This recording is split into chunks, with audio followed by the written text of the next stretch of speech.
found it, believe it or not. I found peanut butter. There is peanut butter at Walmart and Publix and Kroger today in Macon. Hallelujah. It has been gone all week. Seriously, my new routine is to get up every morning, do the show prep, and at about 7:55, go across, sit in the parking lot until the Publix opens. That's how close I am. They open at 8. And then go in and see what I need. I still need some self-rising flour. I'm going to go in search of that today. I hear the flour deliveries are arriving. Gold meal was on the shelf, but only Yankees use gold meal. The rest of us use white lily, and the real ones use King Arthur if you know how to bake. Welcome. It is Erick Erickson here. I have found Jif creamy peanut butter. You know, it is interesting. So I went over to the grocery store. I've gone, literally, I get up every morning now, and I go to see what is available. And I've got a long list of stuff, and I'm also trying to get an extra. I'm not trying to stockpile, just buy one extra of whatever I have, so that I can check in before we head to the beach house we've rented for spring break, because we're not going to be able to leave there. We're going to have to shelter in place there. And so I'm just trying to get an extra. So if I get a box of pasta, I'll get an extra box of pasta. Get a pasta sauce, get an extra box. And so I'm assuming we're going to have to cut down on what we take just so we can take some groceries. I did call several friends of mine in Hilton, and they said the grocery stores are fine. It's just like everywhere else. Stuff does come in regularly. You just have to make plans of going regularly to the grocery store. That's totally fine with me. So in any event, I've got my peanut butter and I'm good to go. I'm also live streaming today. We'll see how long the connection lasts. It is Erick Erickson here. How about that? I should start there. If you want to call in today, and by the way, in the third hour, set your timer on this one. Put your alarm on in the 11 o'clock hour. I will take your phone calls. No, whatever you want to talk about, I will take your phone calls. 877-97-ERIC, 877-973-7425. Through the day, frankly, I'm kind of tired of talking about the virus. I have found other stuff to talk about, but something I want to talk about in the third hour, in the 11 o'clock hour, is TV and movie recommendations to watch at home. What are you streaming? What services are you using? What can you do? Why? Because I really think it would behoove some of these major Hollywood companies that are pulling movies back, whether it's James Bond with Sony or whether it is Disney with Mulan. Go on and stream them. We've all got a big flat screen TV at home. Just let us stream these movies. Let us have family night at home instead of waiting for us. Because, you know, what the experts are now saying is if we can't find a drug cocktail or a vaccine to deal with this virus, come wintertime, we're going to be here all over again. Because it's essentially their theory now is that it's going to rebound from the northern hemisphere as it cools down in the southern hemisphere. It's going to go there. I do think that's kind of a tacit admission that they really are starting to believe that cooler weather will have an impact on this virus, and warmer weather will as well. Warmer weather, negative impact; cooler weather, and a positive impact for the virus, negative impact for us. They're starting to think it'll move into the southern hemisphere and then it'll move back to the northern hemisphere as the weather cools back down. So we're going to be in this all over again. They're delaying these movies to later in the year at the time they think the virus is going to rebound. So might as well just trot on out there with Mulan and James Bond and let us watch them at home. That's my thinking anyway. Give them to Apple and let Apple distribute them. Apple's got a great distribution network, and let everybody do it. Now, I'm not going to dwell there. I want to begin with the media. And I've got all this. In fact, you can see the videos and everything for yourself. They're not behind a paywall. If you text the word data to 33777, I am doing now on a daily basis a newsletter. And the primary reason I'm doing this newsletter is because there is so much fake news out there right now, coming from all quarters about the virus, what it's actually doing, what you can do, what you can't do, all the news about it, warm weather effects, cold weather effects, everything. And I'm trying to give everybody the accurate information in the relevant political headlines. Now, some of the stuff, there is a paywall for some stuff. It's $7. And you can get the rest of it, but you don't have to. But if you text the word data to 33777, You'll see a screen and it'll just ask you for your email address. You can pay. You can do a paid subscription, which helps the radio show, or you can just get through as a regular subscription, and you won't get everything, but you'll get the detailed stuff. I don't want to profit off the COVID-19 news. I want to give you the up-to-date stuff. But one of the things that I've made available for everyone to see is a video, and I'm going to play the video for you because it's a relevant starting point for our discussion today. You know what? No, let me start here before I get to the video. Let me start here. Folks, there is no script here. I do this on the fly. I rearrange it in my head on the fly. Why? Because I can do that. I am a professional at this. And let me start with this point. One of the things I have lamented for the past several years is that the media have so thoroughly discredited themselves. And on top of that, you have a number of people who, for partisan gain, have further helped discredit the media, that no one believes anything out of the media. If I tell someone I saw X, Y, and Z in the New York Times, it could be true as the sun coming up in the morning. And a conservative will not believe it because it's in the New York Times. And part of that is because of the New York Times, and part of that as well is because there has been a sustained movement among some corridors of the conservative movement to completely discredit the press because the press does have a left-wing bias. It is objectively true at this point that the left has a left-wing, but the media has a left-wing bias. In fact, when you pay attention to the hiring of reporters, what you find oftentimes is that reporters come out of left-wing groups. And the media is perfectly happy hiring a bunch of people who come out of left-wing corridors to advance media narratives on behalf of Democrats. They tend to be very lazy people who get talking points from Democrats. Now, not all reporters are, but these left-wing hacks who go into the media. I mean, you just follow them. Take Ezra Klein at Vox, who was a left-wing progressive activist. The Washington Post gave him a pulpit to continue his left-wing nonsense. And now he's moved over to Vox, which is a left-wing hack site. And it is sponsored by Fortune 500 companies, among other things. And the Fortune 500 is socially liberal and embraces these left-wing causes. And it has made it very, very easy for people on the right to thoroughly discredit the media because the media gives them all the ammunition they need. We don't have to make up the stuff. It is abundantly obvious that the media is of the left. My hesitation in all of that, though, is that there are reporters who do good work, and there are news outlets who, despite their left-wing biases, do generate accurate news. And you don't want to discredit all of them, and you don't want to fear-monger and conspiracy-monger with them. Because ultimately, at the end of the day, truth is still important. And there are a lot of reporters who absolutely are trying to grasp the truth. In fact, China has purged a number of American reporters from the Washington Post, the Wall Street Journal, and the New York Times for daring to report the truth out of China. And you don't want to lump them in with the progressive hacks who are undermining the entire profession. At the same time, and I say all of that to say this, I am increasingly of the mindset, given what we know about China and its global propaganda campaign, and given what we know about the ethics of numerous reporters in the Washington press corps, I would not be surprised to learn that China has some of them on a payroll. I really would not be. I don't say that lightly. I don't say that as a conspiracy theorist. If you look at China, it is spreading gobs of cash around the world to prop up media institutions. The New York Times and the Wall Street and the Washington Post, for example, not the Wall Street Journal, but the Washington Post, have run full-page things from the China Daily, from Chinese propaganda outlets. They've been getting ad revenue from China. So it could very well be that there are reporters who don't want to anger China because of their livelihood with their newspapers getting ad buys from China. But I'm really thinking when you look at the Chinese spy network, when you look at the propaganda outlets around the world that China is propping up, much like the Soviets used to do, I guarantee you there are reporters out there who are on the payroll of China. And you can see it at work in how they're shaping headlines. For example, this nonsense about calling the virus that has come out of China a Chinese virus. The amount of reporters out there who are doing yeoman's work for China here is ridiculous. And I don't want to say that I'm accusing these people of being Chinese propagandists.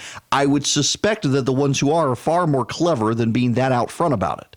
But there are a lot of reporters who actually are peddling Chinese propaganda for pay or for, I don't know what you call a whore who works for free. a reporter, I guess. I don't know.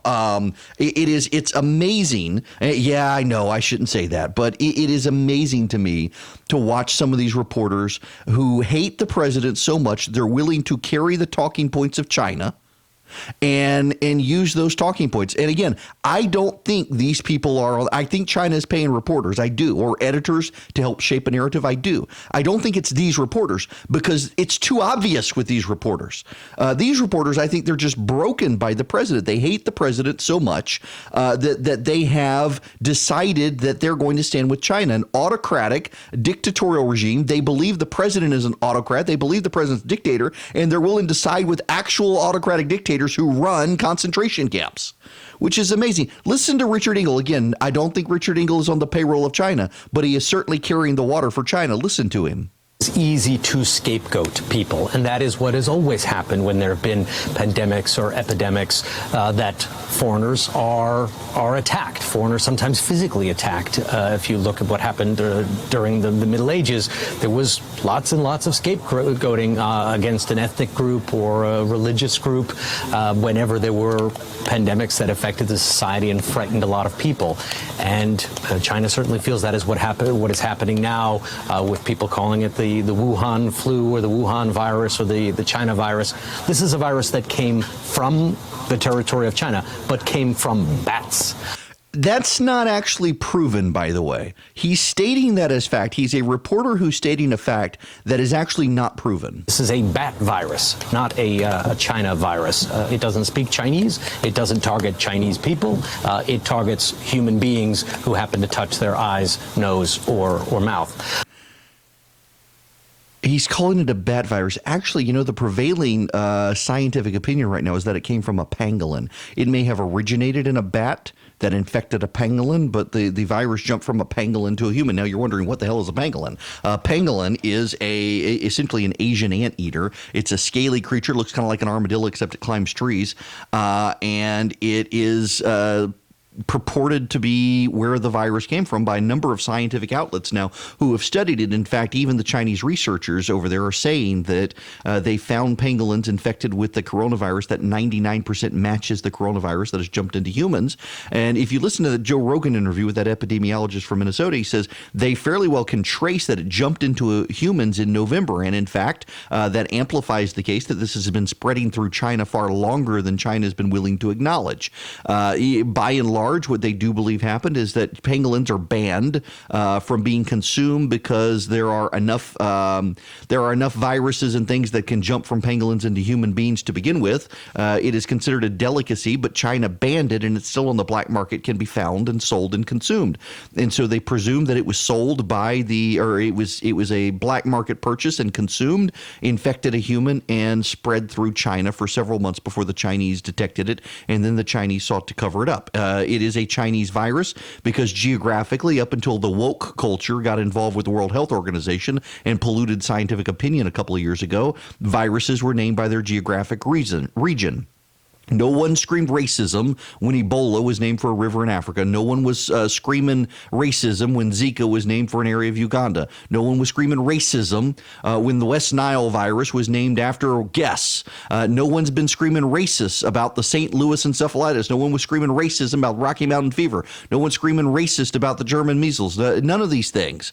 It is a virus that originated in Wuhan, China. Saying Wuhan virus is not racist. Now, when we come back, I want to play you this video. You can also text data to 33777. I'll spit you back a link and you can see it for yourself. But I want to play this video for you that really sets the stage for the insanity that has taken over the American press corps. They are not infected with the Wuhan virus. They are infected with bat poop crazy nonsense about the president. Their virus came from bats. Bat poop crazy nonsense. Well connected and well respected.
Hello there. It is Erick Erickson here. The phone number, if you would like to call in and be a part of the program, is 877-97-ERIC, 877-973-7425. I want to play you this incredible video.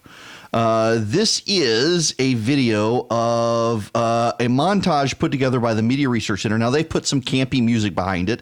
That always kind of aggravates me when these outlets do it. And I understand that they put some campy music in. You're going to hear that, too. I want to give credit where it's due to the Media Research Center, mrctv.org. They put it up, and you need to listen to this to set the stage for the conversation over who is racist for using the phrase Wuhan virus or Chinese virus. This is all happening at a time that we're starting to see a message shift here, because you're starting to hear the Republicans, especially Trump calling it the Wuhan or the Chinese coronavirus. They're looking for someone to blame. Concern is growing this morning over an outbreak of a new SARS-like virus in China. At least 6 people have died from the Wuhan coronavirus. The Wuhan coronavirus. The Wuhan coronavirus. The 34-year-old ophthalmologist diagnosed Saturday with the Wuhan coronavirus. The Wuhan virus. The Wuhan coronavirus. The Wuhan coronavirus. What more can you tell us about the similarities or differences between SARS and the Wuhan coronavirus? The Wuhan coronavirus. The Wuhan coronavirus in China. The Wuhan coronavirus. The Wuhan coronavirus. From the Wuhan coronavirus. Wuhan coronavirus. Fears continue to grow over the outbreak of the Wuhan coronavirus. Wuhan coronavirus. The Wuhan coronavirus. The Wuhan coronavirus. We have new information about how the Wuhan coronavirus is spread. Tying coronavirus to China and Chinese people isn't just a racist dog whistle. It's a whole racist orchestra. It's a mighty, mighty racist bass tone. I hear Stephen Miller in this foreign virus setting up travel bans for the outside invasion of the disease. That's not the way. The Chinese coronavirus that they've been that's calling. not The first U.S. case of Chinese coronavirus. The Chinese coronavirus. This is coming as the Chinese coronavirus. China's coronavirus outbreak. China's coronavirus. Outbreak anxiety. The death toll nearly doubles in China's coronavirus outbreak. China's coronavirus. Just how bad is China's coronavirus crisis? China's coronavirus outbreak. China's coronavirus outbreak. China's coronavirus outbreak. China's coronavirus. China's coronavirus. China's coronavirus. China's coronavirus. Concerns about the China coronavirus. It's going to come across to a lot of Americans as smacking of xenophobia, to use that kind of term. There you have it, folks. The entire press corps that now says it's racist was using the phrase in January and February. Why is it racist now? Let me give you the lay of the land here. The Chinese have actually begun a propaganda campaign around the world to blame the United States for this virus. The Chinese are actually spreading videos around social media. I've seen one of them, purportedly American soldier on a mass transit train in China, licking his lips on his fingers and then smearing the saliva on one of the metal poles you hold on to in a subway train. They're spreading that around. They're blaming the United States. Chinese propaganda outlets have gone overboard in doing this. As a result, the United States has adopted the phrasing, the Chinese virus or the Wuhan virus, to remind people of where it came from. And the American press corps, because they hate the president so much, and it has everything to do with hating the president, have decided to push back on this by embracing China's propaganda against the administration. Think about that. Our American press corps hates Donald Trump so much that they have decided that they're going to embrace Chinese propaganda in order to get back at the president. They're going to deny that the virus came from China. It came from bats, not from China. You heard NBC News' Richard Engel say. They are that committed to hurting the president that they are willing to side with Chinese communists who run concentration camps. That's what's going on here. There are paid operatives undoubtedly in the American press corps, but the bulk of this is American reporters who are broken by Donald Trump and hate him. You know, I continue to say the president's singular, most impressive superpower is that he gets other people to behave in the way they claim he himself has behaved. It was remarkable yesterday in the White House press conference where the president made headlines with some really, really big news about what he's doing to fight the virus and what the administration is doing to fight the virus. 4 questions came about whether or not it was racist to call it the Chinese virus or the Wuhan virus. Meanwhile, the State Department, Mike Pompeo's State Department, is pointing out that in internal media in China, they continue to refer to it as the Wuhan virus, as the virus that came from Wuhan. That's China in its internal media. We don't get that in the international market, and the American press doesn't pay attention to it, but the State Department pays attention to what the internal Chinese press says, and the internal Chinese press are calling it the Wuhan virus. Are the Chinese racist? Why does China hate the Chinese people? Also, by the way, how arrogant is it of people to presume that if you call it the Chinese virus, that you're stigmatizing Asian people? That's the attack. Asian people. Japanese people don't consider themselves Chinese. It's just absolutely infuriating to watch the press side with communists because they hate the president of the United States.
It is Erick Erickson here, all over the place. And I want to delve into the White House press corps. I want to take your phone calls as well. 877-97-ERIC, 877-973-7425. There is some breaking news here out of Georgia. Epidemiologists have confirmed 2 cases of COVID-19. One of them is a resident of Bibb County in Macon, where I am. The patient has no travel history, so the source of exposure is not known. The other case is a resident of Peach County, so the Byron-Fort Valley area. People possibly exposed will be contacted directly by an epidemiologist and monitored. That brings the cases in Middle Georgia to 3, 1 in Houston, 1 in Bibb County, 1 in Peach County, as it continues to spread in the state. I am told, by the way, that the number of cases are going to go up as more testing happens. They do believe there is there's social spread happening in Georgia. The governor has said as much, that we're going to see a big spike in numbers, that it's nothing to panic about because they know it's coming. They know it's there. They know it's in social spread. That's why they're continuing social distancing. Now, I want to get into some of that a little more later. Right now, I want to take a break from the coronavirus and go to Michael, calling from Atlanta. Welcome. Hi, how are you? Good, how are you? Good, thank you.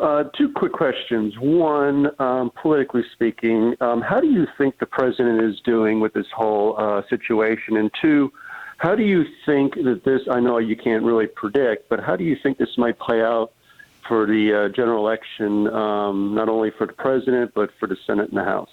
Oh, I've been wondering a lot about those. Thanks very much for the phone call on this. That's actually a great, both great questions. How is the president doing? I think the president has continued to improve. I felt very much in January and February as a lonely voice when it came to what was going on. I really did. Most of my friends who are conservatives were saying it's no big deal. I still have some who say it's overblown. In fact, I got a lot of friends here in Macon with me who think, it's really no big deal. And the more and more data that's coming out, it really is. And the president he had the vice president, and he had his task force coming out and saying it's a big deal. We need to lock things down. We need to keep people away from each other. And the president was saying, it's a media attack. And I understand why he did that. Listen, y'all, I really do think impeachment, the Democrats and the media, progressive activists, will never want to accept any part of the blame here. Everybody wants to only blame the president for stuff. No one ever wants to take blame for themselves. It's always the president's fault. I mean, even in this viral spread, it's not China's fault. It's the president's fault. The president's a racist. It's not China. That's what they would have you believe. And I think impeachment was a fundamental crisis. And I think that it distracted the president, and the Democrats behaved in such a partisan way, and the media behaved in such a partisan way, that it took the president time to realize this wasn't just the Democrats and the media doing their usual games. It was actually something serious. I mean, let's not forget January 31st, 2020, the president of the United States imposed a travel ban with China before any other country did. And the response from the media and the Democrats, and this was during the impeachment trial, the response from the Democrats and the media was that this was a distraction from the impeachment trial. The president was doing something he shouldn't do, and all of the global experts said it was bad. That was the Democrat media response. Objectively, that was their response. And the president did it anyway, and they blew him up, and they ran stories repeatedly from World Health Organization experts in the pocket of China saying that this was bad and this should not be done, and shame on the president for doing it. And it turns out that bought us time. And so the media shifted immediately from the president is doing too much and he's doing this to try to obfuscate from what's happening with impeachment to the president's not doing enough. And I understand that the president looked at all of this and said this is a media Democrat hit job. I think he was wrong, and I said as much at the time. But I also don't blame him. I don't blame anybody out there listening right now who thinks this is all a media attack to get the president. It's very hard to think otherwise when the president has a major press conference yesterday, not a month ago, not 2 months ago, yesterday. The president has a major press conference And the first question out of the gate. My second question is, there are at least one White House official who It was the first questioner. This was their second question, but it was the first questioner. The term Kung flu, referring to the fact that this virus started in China. Is that acceptable? Is it wrong? Are you worried that having this virus be talked about as a Chinese virus, that might I wonder who said that. You know who said that? I'm not sure the person's name, but would you condemn the fact say that the term again? A person at the White House used the term Kung flu. My question is, do you think that's wrong, Kung flu? And do you think using the term Chinese virus, that puts Asian Americans at risk, that people might target them? No, not at all. I think they probably would agree with it 100%. It comes from China. There's nothing not to agree. Okay, how about the last question?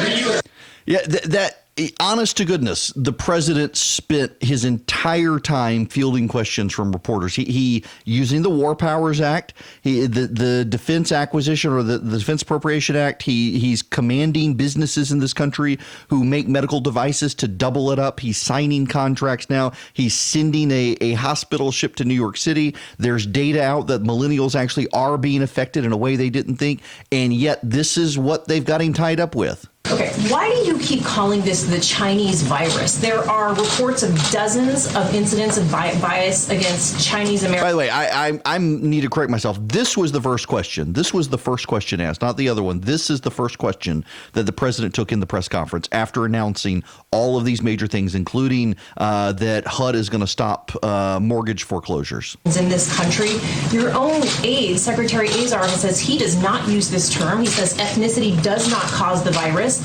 Why do you keep using this? A lot of people say it's racist. It's not racist at all. No, not at all.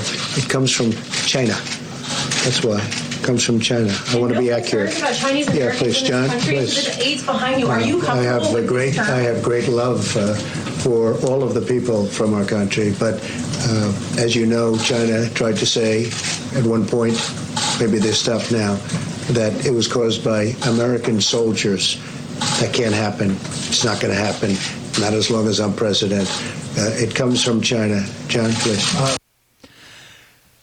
That was the very first question that came out of that press conference yesterday. Here's another one. Correct the language. I wonder if you agree with it. Do you believe that China is inflicting this upon our country? No, I don't believe they're inflicting. I think they could have given us a lot earlier notice. Absolutely. Please. Go ahead, please. Go ahead. Yeah, Mr. President. Your credibility ratings are very low. There's a recent NPR poll. Who are you asking that question? I'm asking because I see that they're very high. You know, if you look, I'm 95% of the Republican Party. We just had a poll that was done by a very reputable group where I'm beating Sleepy Joe Biden by a lot in Florida, in the state of Florida, and in other states. So I don't really know who you're talking about. All right, Jennifer, go ahead. These were questions. He got 4 questions on whether use of the phrase Chinese virus is racist, and then your credibility ratings are at an all-time low. What are you going to do about it? Let me play you some of the sound bites of the news that was made in the press conference that these reporters chose not to talk about. We're using the full power of government in response to the Chinese virus. I declared a state of national emergency that will make up to $50 billion in disaster relief funds available, which we can use to assist hospitals, which, as you know, we need. And then there's this from Dr. Birx. So we will see the number of people diagnosed dramatically increase over the next 4 to 5 days. I know some of you will use that to raise an alarm that we are worse than Italy because of our slope of our curve. To every American out there, it will be 5 to 6 days worth of tests being run in 24 to 48 hours. So our curves will not be stable until sometime next week. So do you get what she's saying? We're going to see a huge spike in COVID-19 cases in the United States in the next week. They know they're there. They know their social spread, and they're ramping up the testing. They've expedited the testing process. They've got new tests that are much quicker to use. And what she's telling people is, don't freak out. We already know this is happening. We're going to get verifiable data now to the extent of it, but don't think we're going to let this run away like Italy did. You got a lot of reporters out there say, oh, our graph of spread looks just like the Italian spread, therefore we're going to be just like Italy. And she's saying, no, we've got a handle on things in a way the Italians didn't. We sped it up. The press is very bad at this, and to some degree that works to the president's advantage. Going back to Michael's last call on the politics of this, we're going to have the election in November. And I suspect this winds up working to the president's advantage, which is, it helps the president to have the press corps ignoring the substance of what he's saying and focusing on the phrase Chinese virus. They can't help themselves at this point, and it actually makes the president look like the grown-up in the room, ironically. Here's a little more of what he's doing that these reporters chose not to cover. Today I'm also announcing that the Department of Housing and Urban Development is providing immediate relief to renters and homeowners by suspending all foreclosures and evictions until the end of April. So we're working very closely with Dr. Ben Carson and everybody from HUD. Every generation of Americans has been called to make shared sacrifices for the good of the nation. So there's the HUD news, and there's also this news. I would like to begin by announcing some important developments in our war against the Chinese virus. We'll be invoking the Defense Production Act just in case we need it. In other words, I think you all know what it is, and it can do a lot of good things if we need it, and we will have it all completed, signing it in just a little while, right after I'm finished with this conference. I'll be signing it. It's prepared to go. So we will be invoking the Defense Production Act.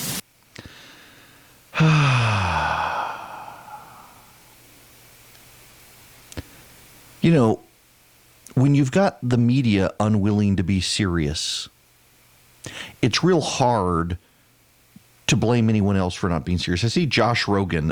He is an editorial writer, a columnist at the Washington Post, and a political analyst for CNN. He just put this tweet. I was stuck in line at Walgreens today for 20 minutes while a man tried to return his half-eaten bag of hard candy that he bought at a different Walgreens. I didn't like them, he said, brandishing his receipt. Time to cut this blankety blank, people. Yes. Wow. Listen, people need to be serious about the virus. There's plenty of data out there. It's no time to be flippant. I don't like the fact I'm having to get out every day and go to the grocery store just to find stuff that we need in the house because people are hoarding products. It's not, the sad thing is a lot of the stuff that people are buying, they're never actually going to use. Toilet paper, maybe eventually they'll use. But some of the stuff they're not going to use. I was amazed, for example, I went to Publix the other day. And again, I'm having to get up most mornings and go to the store to make sure we've got everything we need because you can't find stuff when you want to go. And so I'm having to go and I'm buying an extra one. I'm not buying 20 extra ones. I'm just buying one extra. This morning, there was a bunch of Jif creamy peanut butter at the grocery store. I've gone every day for a week and there hasn't been any. It has been on the grocery list for a week. So I went this morning and there were a bunch. I bought 2. I always buy 2 anyway. We always wait until we get down to the last one before we go. But I wasn't going to buy them all out thinking, I'm never going to see peanut butter again because there are other people who need them. It's also a WIC item, and there are some of those items that people on WIC can't buy. I don't want to take from them. But there are some people who are going in and they're filling up grocery carts full of stuff. And the grocery stores are going to be the bad guys and limiting, which is unfortunate. But what I noticed, what I thought was bizarre, is that people are going through and they're buying all of the meats in the refrigerated section, the raw meats, the chickens, the beef. Not a lot of people buying pork. I'm a little bit disappointed at the people not buying pork. You should. But they're buying all this other stuff. And there were piles and piles. There were frozen ribs, frozen hamburgers, frozen hamburger meat, frozen chicken. I was kind of shocked at the people buying all the refrigerated stuff as opposed to the already frozen stuff where you can take stuff out and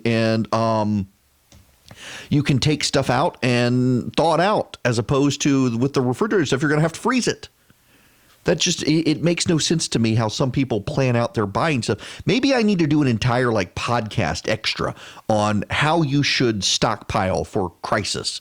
Although it's too late now because we're in the crisis and people have lost their minds. I do have to say, real shout out to all the grocery store workers in America right now. In all seriousness, You got a bunch of people who are dealing with frazzled customers. You're trying to keep the place clean and in stock. You got people who are upset with you because they can't find their favorite item. You're doing the best you can. You're having to come to work.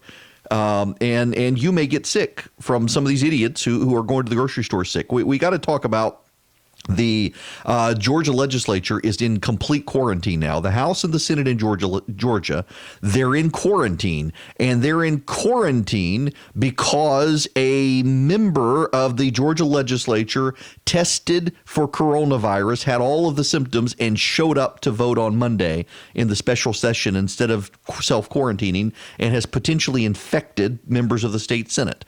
We need to get into that, among other stories. When we come back, people are losing their damn minds over this stuff. Calm down, people. Just stay home. When you go to the grocery store, buy your grocery list. You can still go to the grocery store. The grocery stores aren't going to close. Even in crisis around the world where they've shut down everything, they're not shutting down the grocery stores. Don't panic. And we'll take more of your calls when we come back. 877-97-ERIC, 877-973-7425. News and in-depth analysis.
Don't forget, you can text DATA to 33777, and you'll sign up. You'll get a link back. And so let me explain Substack to you. It's a newsletter, and I'm writing it in long form every day.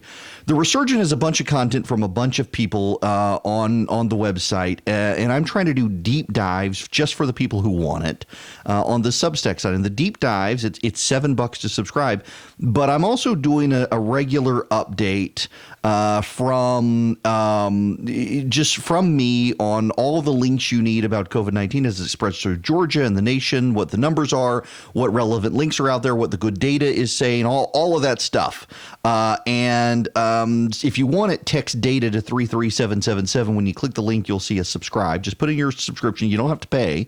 You'll be subscribed on the freebie, and as I send out the free stuff, you'll get it. Johnny in Macon, you're going to be next. Welcome. Yeah. Eric, you talking about people hoarding stuff. I don't understand why these grocery stores won't put a limit on all their items. I was at Kroger here in Macon yesterday. A couple come out with 4 grocery carts, 2 of them slammed full with 2-liter drinks and canned drinks. The other two was slam full of different brands of beer. Now, I'm sure they're on a shelf somewhere else marked up at a higher price. Uh-huh. So they're just taking advantage of it. I don't understand why Kroger and these other stores will not put a limit on every item that you can buy. So they may very well do that. But the reason they're not doing it right now, I actually asked this. This is a good question. The reason they're not doing it right now is because there are some issues where there are negative supply chain impacts. So, for example, in hand sanitizer and cleaners like Clorox wipes and stuff, there are supply chain problems, and so they are limiting. If you go to Kroger or Walmart or to Publix, there are signs up limiting you to 2 items. The reason they're not doing it on things like beer and soft drinks right now and a lot of the other items is because there aren't actually supply chain problems, and so they're going to get a shipment in the next day or later that day, and they're afraid actually if they do put up the limited quantities, what you're actually going to see is more people slamming into the stores thinking, oh my gosh, I'm not going to be able to get this again. Let me go buy my 2 right now, and that's going to cause more people to get into the grocery stores and potentially cause a health problem. In a time of social distancing, you're going to have a ton of people in the grocery store buying their 2 items, and they're trying to limit a panic by not rationing the items that there's no supply chain problems for. For example, bread is one of those issues right now. It is hard to find in a lot of grocery stores, bread, but every day the bread truck is making delivery. And because the bread truck is making delivery, they're not rationing out bread. Now, in some cases, they may start because you do begin to see supply chain problems as people, for example, at the bread manufacturer start getting sick, or the people in the farms who are harvesting the wheat start getting sick. All those sorts of things. There's a trickle down. But for right now, they're trying to avoid the panic of limit because they know that people, if they do start limiting this stuff, will panic. William in Macon, you're going to be next. Welcome. Hey, Eric, how you doing? Good. How are you? Good. I just want to make a comment about these media people. I watched the press conference yesterday, and I got an idea that these liberal media people have been told by their bosses that if they get their 5 or 10 seconds of airtime, they better ask about the Chinese virus or the Kung Flu virus or whatever, or either they're going to be fired. So they're told to ask that, and they better do it. Well, some of them may, and in fact, I do think there are some outlets that game the questions. There are some, particularly liberal outlets, that do this. They game the questions they want to ask the president because they may have limited time. These collective reporters, 5 of them from different liberal outlets, one of them may get called on, and so they get together and they say, "What are you going to ask? Let's all make sure we ask the same question." And a lot of them deeply care about this, but there's also the situation of the CBS News reporter, and I want to get into that here in a little bit. CBS News's White House correspondent says a White House official referred to this virus as the Kung flu. And I got to tell you, I at first thought it was funny, and I kind of laughed about it. And several friends of mine reached out and said, please don't encourage this. There actually are racist blankety blanks out there. And I do think they're right. And as much as I thought it was kind of a funny play on words, I'm discouraging people from using it because, yeah, there are some serious racist people out there and they're using it. But there's a catch with this reporter. She won't tell us who said it. She's just driving a news story and won't tell us who did it.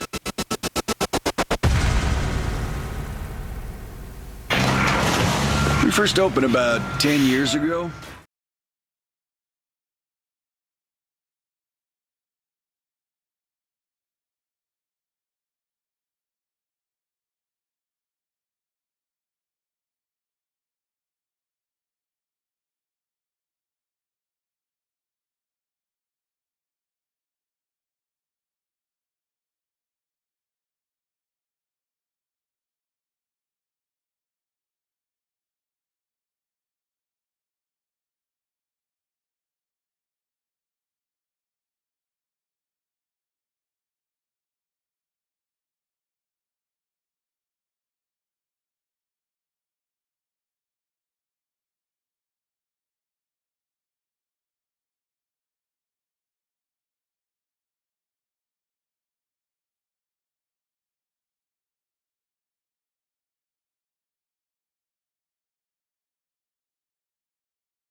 Hello, it is Erick Erickson here. I hope you're doing well in your self-quarantine. You know, I feel compelled to remind everyone, you can always say to your device, I always say, hey, dingus, because I don't want to activate your Siri or Alexa or your Google Home thing. Just, you know, how you say the appropriate word, hey, dingus, listen to, and whatever the radio station call letters are. So, for example, our flagship station is WGAU in Athens. So you say, hey, dingus, listen to WGAU radio, and while you're stuck at home in your self-quarantine, you can still listen to the radio. And it doesn't matter which radio station, almost all of them are on the system now. Apple, Amazon, Google, all working to make sure you get live radio in your home on their speaker devices, on their smart home devices. So you can do it here in Macon. Our local news talk station, I happen to be on it now, is WMAC. And so I can say, Alexa, play WMAC radio, and it will do it. And I can get a live stream of my voice. It's actually really creepy to hear myself on the radio. That's kind of what I like. Chris Burns has a better voice than me on radio. And when he fills in for me, I'll listen to my show. But I otherwise will never listen to myself on the radio. It's weird, though, to hear someone doing the Erick Erickson show, and it's not me. Speaking of, this hour is sponsored by Dynamic Money. You people probably need to think about your 401ks and what do you do? And if you're nervous, call Dynamic Money, dynamicmoney.com. They're sponsors to our show. They actually are my own personal financial advisor and have been before they were an advertiser here. So they're not. I'm not just saying this because they give money into the program. No, they actually are our financial advisor. And if you need help with your 401k, call Dynamic Money. Go to dynamicmoney.com, and thank you to them for their sponsorship. Also, I continue to send out regular email updates about what's going on, the numbers, everything. We know there's more of a spread in Georgia. We will be crossing 200 cases. There are cases now in Houston County, Bibb County, and Peach County in Middle Georgia. There had not been Middle Georgia cases. There are now confirmed cases.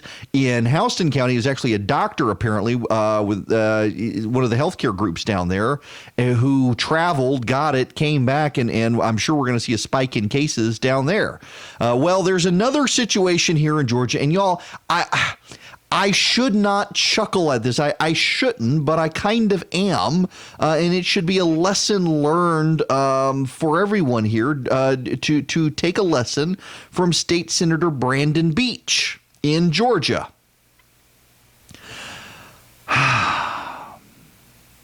Wow. So, State Senator Brandon Beach, he was running for Congress in Georgia 6, and Michael Caldwell, who's in the state house, decided to run for Brandon Beach's state Senate seat. Beach dropped out of the congressional race, is now in the state Senate race again. I'm backing Michael, but I like Brandon. But I promised Michael I would support him when Brandon was running for Congress, and I'm not going to walk away from Michael. And I do wonder if this is going to affect Brandon Beach's desire to run after this.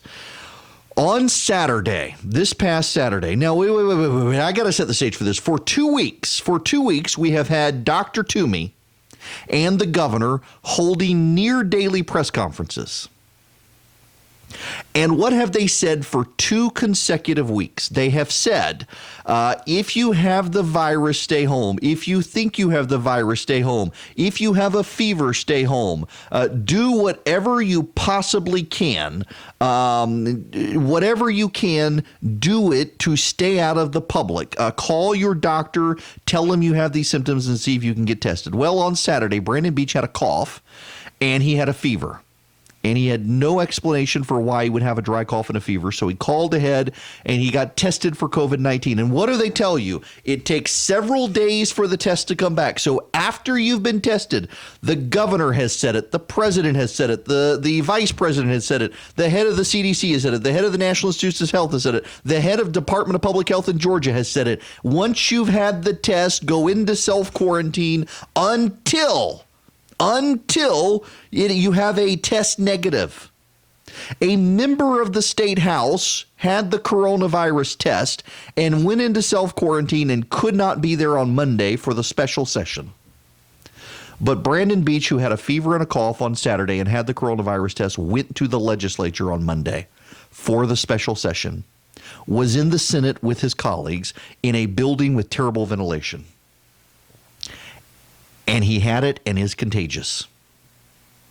Meanwhile, Bruce Thompson, you should know, Bruce Thompson is a good friend in the state legislature. He's been in ICU on a respirator, is now breathing on his own, and posted on Facebook he had been in intensive care and was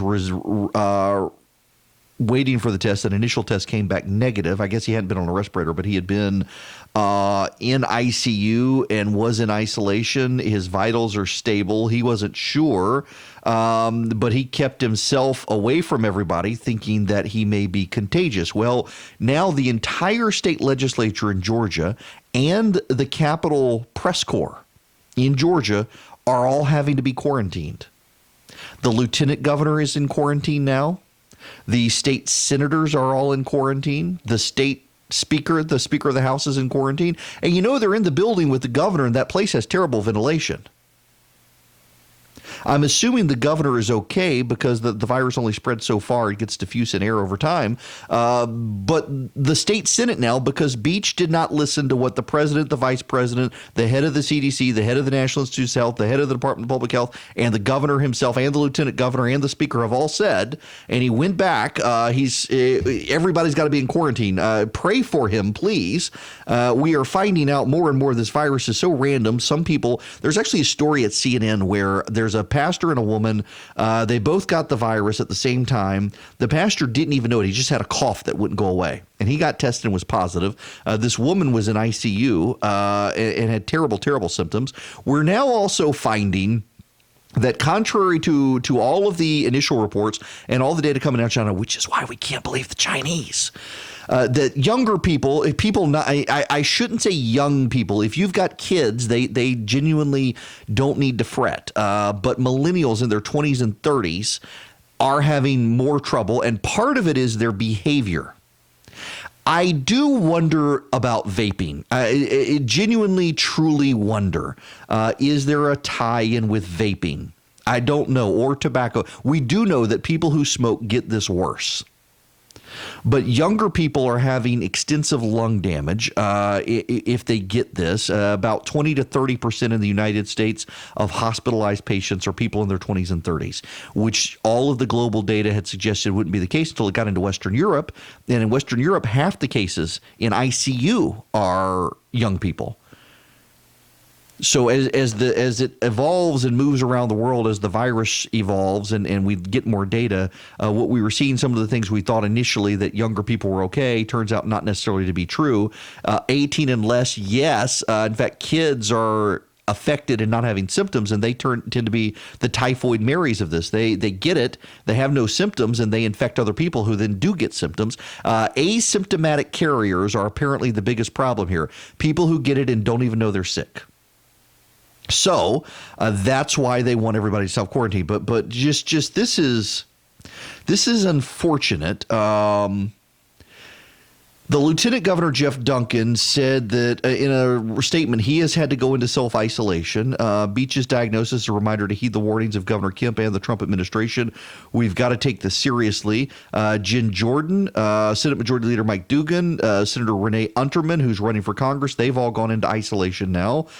Every member of the General Assembly has received a memo from the Department of Public Health urging them how to closely monitor their health for the next 2 weeks after being exposed to the virus. The governor said Thursday he didn't plan to get screened for the illness because he severely limited his interactions.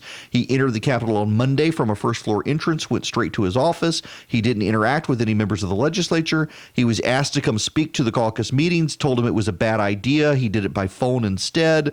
Lawmakers have now indefinitely suspended the session. You know what's kind of ironic here is they stayed in the building far longer than they had to because the Speaker and House Republicans didn't want to give the governor plenary emergency power. So they want to come back in a month. Having had this happen, they want to come back in a month. Ultimately, it was the Senate struck a compromise that, okay, if we're well enough to come back in a month, we will. And if we can't come back in a month, if we can't get a quorum in a month, we'll let the governor extend it himself, which was the carve-out provision. It was smart that they did this because now, I mean, given the way this shapes up, they may not be able to come back in a month because everybody's on hold for this thing. Whole thing's just blindingly ridiculous. And, you know, there's all sorts of bad blood out there right now already in the legislature.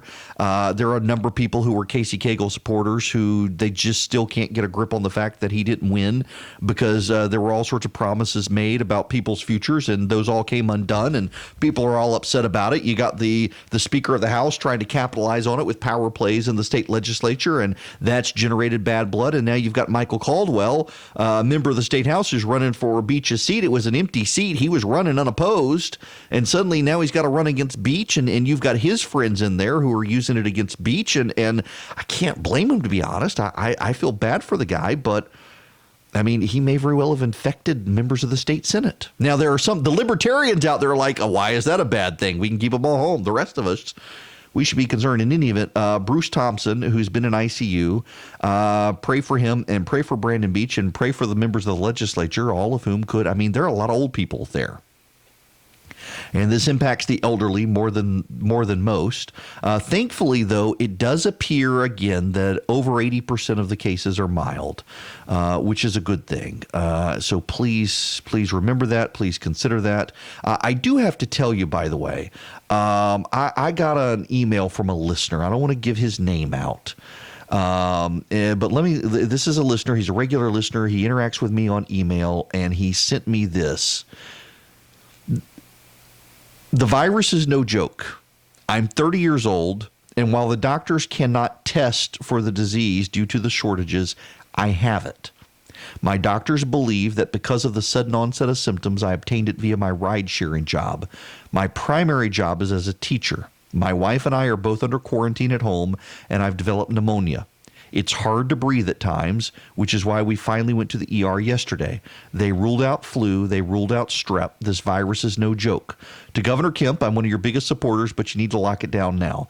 People are still traveling and going about their business like this is no big deal. It's not the seasonal flu. ER doctors are only testing the most serious cases. They told me they've released dozens of suspected cases to self-quarantine without reporting those cases to the Department of Public Health. Now's the time to act, folks. He did send along a picture of his treatment, of where he was treated. Listen, I'm hearing more and more of these reports that there is social spread. And I'm sure there's social spread. We now have cases in Middle Georgia where, from what we know, these people have no idea how they got it. They clearly came into contact with someone who had it. They don't know, and they're having to now self-quarantine. As of right now, at 10:19 a.m., there are 9,415 cases within the United States. Here in Georgia, there are 193 active cases. 4 people have died, a total of 197 cases. We have 0 people recovered, but keep in mind you got to get another test to get the recovery, so that's what's throwing things off. And the number keeps growing. And I continue to hear from people whose livelihoods are being wiped out saying this really is no big deal. We've got 9,415 people infected in a nation of 350 million people and only 150 people dead. This is no big deal. My livelihood is being ruined for this. Keep in mind the reason why. Because all of the modeling, it's now not just Imperial College in London, it's now American institutions as well have conducted the modeling. Given the spread of the disease and the fatality rate of the disease, if it spreads like the flu, which would happen if we went about as business as normal, if it spreads like the seasonal flu, you're talking a minimum of hundreds of thousands of Americans dead. If it were to, in the worst case scenario, is 4 million people dead, because it would be about 2 million from the virus itself and another 2 million people who couldn't get the primary healthcare, urgent healthcare they needed because of all the coronavirus patients who would be tying up resources. That's why we're doing what we're doing. I know to a lot of people it doesn't make sense, and I know to a lot of people it looks like an overreaction. And this is part of the reason the governor doesn't want to clamp down further than he already is, because he doesn't want people to get into a habit of defying the law, and he doesn't want to get to a scenario where it actually does work. The clamp down does work, but then people say, well, it wasn't the clamp down, it was something else. And if we have a flare back up, as experts are saying we could in the wintertime, nobody takes it seriously, and it's even worse. I think the governor is probably being very judicious in how he does it, but he's starting to get heat for that, and we should talk about it when we come back. As both sides target Georgia for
I'm willing to take your phone calls today, and we'll be flexible with calls. I know people are getting kind of stir crazy. In the next hour, I want to specifically take calls if you've got streaming recommendations, movie recommendations, TV show recommendations. Let's share them with each other.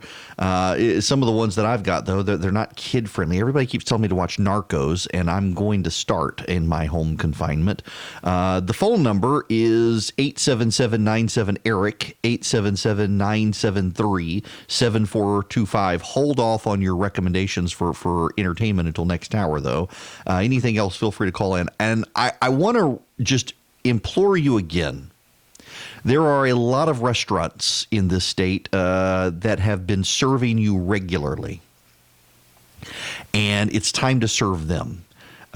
I'm assuming you guys know what Nextdoor is. What a weird little app and website. And I guess I shouldn't say it that way, but I find it very interesting, their model. So Nextdoor is like Facebook for your neighborhood.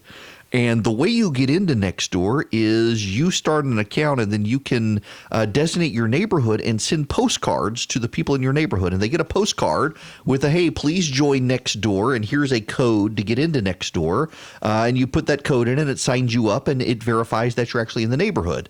So it's people who aren't in your neighborhood can't actually get into Nextdoor. I mean, I guess they can if they set their mind to it.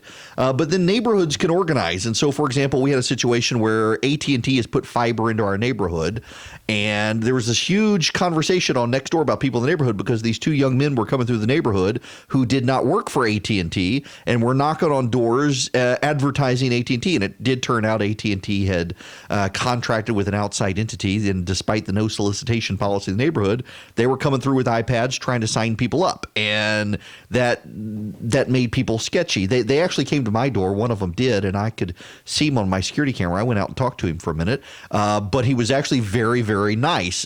He was a young guy, had his iPad, and he came up, he knocked on the door, and then he immediately stepped all the way to the end of the porch, to the edge of the porch, and made sure to face away from the house so nobody could accuse him of looking in windows or anything like that he was a burglar. Ultimately, people did call the police, and I think had him questioned, and I don't blame him. I do not blame him. We live in a neighborhood where we have had car break-ins and things like that, and people don't like solicitation in the neighborhood. You know, the one that bugs me the most is the pine straw guys, and I shouldn't be that way, but I get pine straw from my landscape company, and there are people who come in and they go door to door knocking and saying, "Do you want pine straw? We'll put out pine straw." And I wish that we got no solicitation, and that one creeps me out because then if they do, they're all over in your backyard and they're looking in the neighbor's yard, and I'm sure they're hard workers and good people, but that one bothers me in any event. So you got Nextdoor, you got Facebook, you got a church registry, you got your church group, you got your small group, you got your circle of friends. Adopt a restaurant. Adopt a restaurant. There are lots of restaurants who need your help to stay open. They have been open, and when we get out of this situation, you're going to want them there. But the only way to get them there and the only way to keep them going is to engage right now with them and get to-go orders. Now, people are worried about the to-go orders. What if somebody works in the restaurant has the virus? Well, the heat of the food is going to kill the virus. You do have to worry about the plastic bags that the food are in. So here's what you do. You go get the food. You put the food in your car. You put hand sanitizer on your hands. You drive home. You carry the food inside. You get all the food out of the plastic bags. You wash your hands again. Throw the plastic bag away. Wash your hands again. Plate the food. Wash your hands again, and then you eat, and you'll be fine. Just keep washing your hands. Wash your hands. Soap and water. It is amazing that soap and water can take care of this issue. And you should be washing your hands regularly if you're going into the house. That we do know there's lots of data out there now that the virus does last on plastics and metals other than copper. It doesn't do well with copper, but steel in particular. Steel and plastics, it lasts longer. On soft stuff, it doesn't last very long. So your clothes, your fabrics, paper bags, it doesn't work as well. Your believe it or not, your unsanitary reusable bags from Kroger and Publix and other grocery stores, it actually doesn't survive. A lot of garbage does, but this doesn't. But just wash your hands. Avoid contact. The thing that I don't like are the people queuing up for the self-checkouts at the grocery stores. Everybody getting close together when we're supposed to be 6 feet apart. They should turn off the self-checkouts at the grocery stores right now because people cluster around those. But they're not doing that, and we may have to think about that and Apple Pay for all the grocery stores coming up.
let's deal with the tale of three governors. It's almost a Goldilocks thing for Brian Kemp.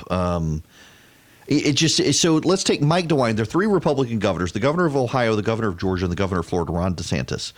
The governor of Ohio, Mike DeWine, is taking extreme measures, going so far as to defy a court order to hold an election on Tuesday. DeWine ordered polling locations in Ohio closed down, even though a court said the election had to go on, and will probably have no political repercussions from it. DeWine has ordered all businesses to shut down except grocery stores, banks, pharmacies, and what is the other one? Grocery stores, pharmacies, banks, gas stations, and telling all of these that stay open that they've got to check the temperature of employees who come to work in the morning, send them home if they have temperature. He's being highly, highly aggressive. Ohio has fewer cases than Georgia. Known cases, I should say. At this point, it is common wisdom that the virus is spreading throughout the country, whether or not it's been detected or not. There are 89 confirmed cases in Ohio right now. There are 193 in Georgia. And DeWine is being highly aggressive, shutting everything down. And in Florida, Ron DeSantis has had to be prodded into doing it. I got to play this audio for you from CBS News. CBS went down to Miami and interviewed a bunch of spring breakers who had gone down to Miami for spring break to have a good time. And oh my goodness gracious, listen. If I get corona, I get corona.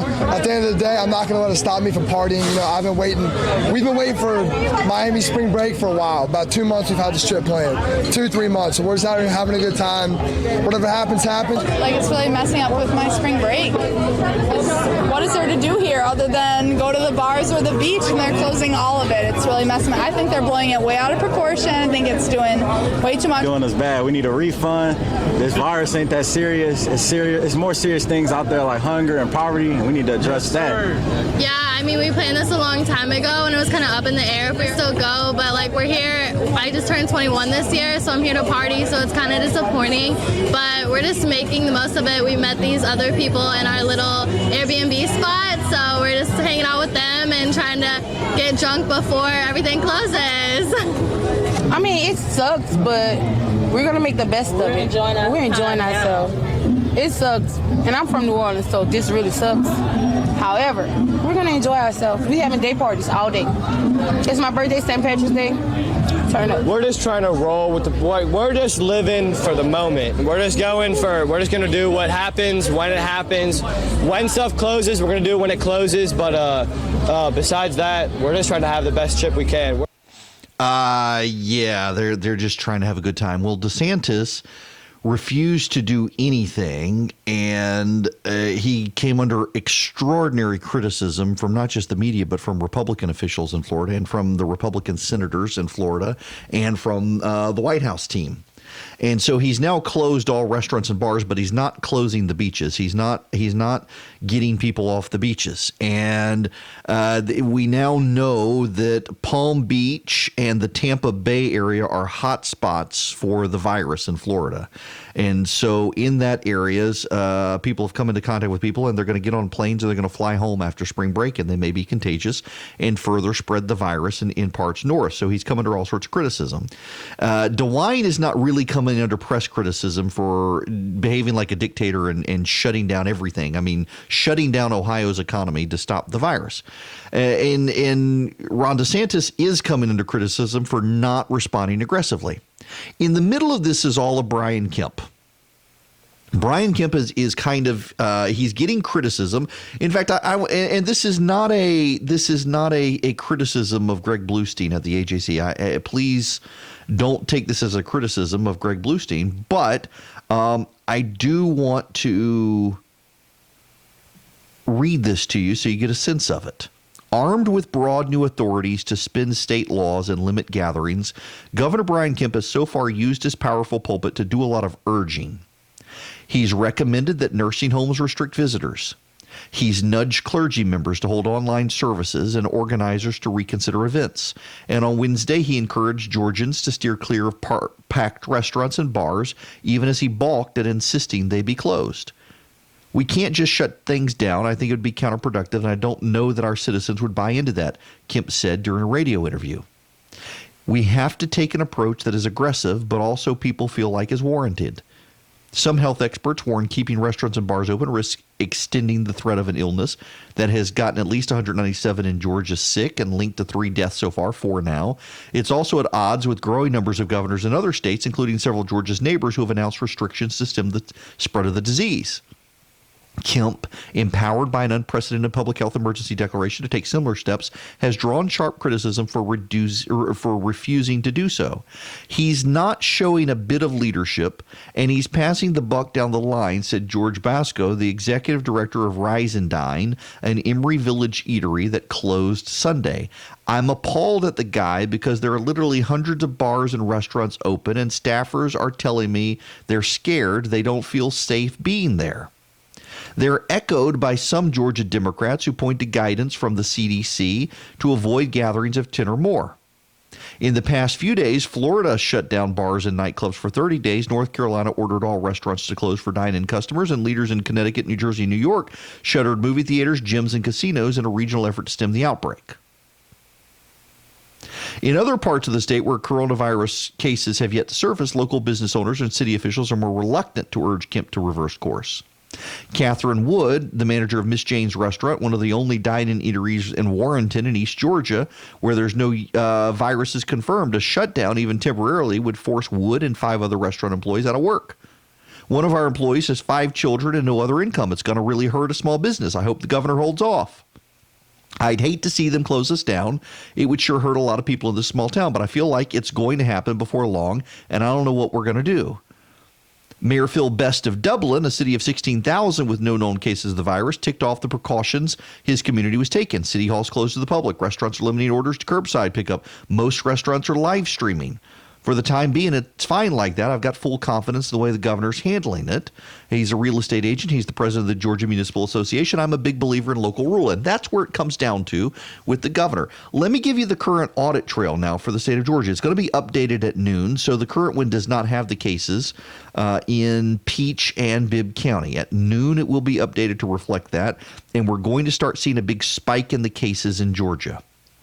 But right now, we have in Whitfield County 1 case, in Gordon County 3 cases, in Rome we've got 6 cases, in Bartow County 19 cases, in Cherokee County 9, in Forsyth County 2, in Hall County we've got 3, in Clark County 5, 1 in Barrow County, 7 in Gwinnett County, 49 in Fulton County, 28 in Cobb County, 2 in Paulding County, 1 in Polk County, 2 in Troup County, 3 in Coweta County, 8 in Fayette County, 6 in Clayton County, 2 in Henry County, no more in Rockdale County. They moved that person. 3 in Newton County, 1 in Houston County, 1 in Bibb County, 1 in Peach County, 2 in Lee County, 7 in Daugherty County, 5 in Lowndes County, and 1 in Charlton County.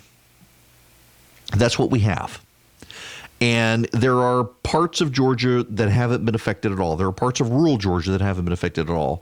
And the governor's view on this in Georgia is that people should stop congregating. People should stop going to restaurants. People should stop going to bars. People should not go to movie theaters. People do not need to go to nursing homes, and people do not need to go into churches, have live stream church. So I've been told that in my church, one of the things they're thinking of doing, if they can pull it off, is drive-in church. Now, how would that work? You know how you can go through Christmas lights in places, and you can tune to an FM channel, and everybody hear the music together, everybody hear the Christmas music together? What they're thinking of doing is getting everybody in the parking lot with their cars and doing an FM transmitter so the preacher can be up front and have the sermon, and people can just be in their cars for the worship service. So you're still together, you still got community, but you're in your cars, minimizing your contact with everybody else, which I think is actually a pretty cool idea. Everybody's still going to church. You're still in the habit of going to church. Put a bucket out where people can throw their money and checks in for tithing, but you're still having church. It's parking lot church. It's drive-in movie theater church. I think that's an awesome idea. But the governor, unlike DeSantis in Florida that only acted under pressure and otherwise hasn't done a lot, or the governor of Ohio who has gone overboard, some people think, the governor of Georgia is essentially urging people to do the right thing without demanding they do it. And I've got to tell you, I think it's the right approach. A free people who are unwilling to do the right thing unless the government compels them will not for long be willing to do the right thing after government compels them. A people who refuse to quarantine unless Uncle Sam or big government or Brian Kemp says you've got to quarantine, they're not going to do it for long. And this is going to be, based on what all the experts are thus far saying, a longer term situation than a lot of people want. So the governor having the approach of here's what you need to be doing and going out there every day and telling them to do it and encouraging restaurants to close down and letting the mayors and county commissions of areas do what they need to do, I think is smart. In Clark County, they've put in a voluntary curfew. They may make it mandatory. There are a couple of other counties in Georgia that are looking at mandatory curfews. There are counties in Georgia, there are cities in Georgia where they are limiting restaurants. The mayor of Atlanta is essentially closing restaurants to indoor service. A lot of restaurant owners are doing the right thing and shutting down. Some restaurant owners aren't doing. But I find it funny, and I don't mean to pick on this person, but look at this person in George Basco, the executive director of Rise and Dine, an Emory Village eatery that closed on Sunday. He's not showing a bit of leadership, and he's passing the buck down the line. I'm appalled at the guy because there are literally hundreds of bars and restaurants open, and staffers are telling me they're scared. They don't feel safe being there. This guy closed his business, and he's mad that the governor won't close all the other businesses. And he says that he's upset as staffers are scared. So you know what I'm hearing from the restaurant industry is that employees are mad that they're being put out of work, and they're willing to take their chances because of the income. And here's this guy saying exactly the opposite of what everyone else in the industry is saying. And part of me wonders, one, I assume if he's at Emory Village, he probably didn't vote for the governor to begin with. And two, he's probably upset that he's closed down and other restaurants, except in that area, by and large, everybody's closed down. They're doing to-go service, and he's not even doing to-go service. And I don't mean to pick him out on that, but it's a rather selfish thing, I think, for him to decide that every other business in the state needs to be shut down because he shut his business down, and the governor should make everyone do it. I think at some point government's got to know its place, and I think the governor is doing the right thing by telling people, here's what you need to do, but I'm not yet going to crack my whip on you, and I'm going to see if you do it yourself. I don't want the governor I don't want him to have this power, and the governor himself does not want to use the power that he's been given. He asked for the power in case he needs to use it, and he doesn't want to use it. Real leadership is not using the power that you could use and instead asking people to do the right thing themselves. Real leadership is calling on the people to be their best selves instead of forcing them by government fiat to do what you want them to do. And that's what Kemp is doing, and I think it's the right thing to do, and it's a very difficult balance because if it spreads, he's going to get attacked for not being a dictator. But if it doesn't spread, if we're able to contain it because people do the right thing, then he's positioned himself perfectly. But then there's the other thing here as well. And I think this is where the governor is right. And this is why I fall down on his side on this. There are people who say we're going to have to do this until July. I am one of the first people I know in talk radio who has said repeatedly since January, we got to pay attention to this.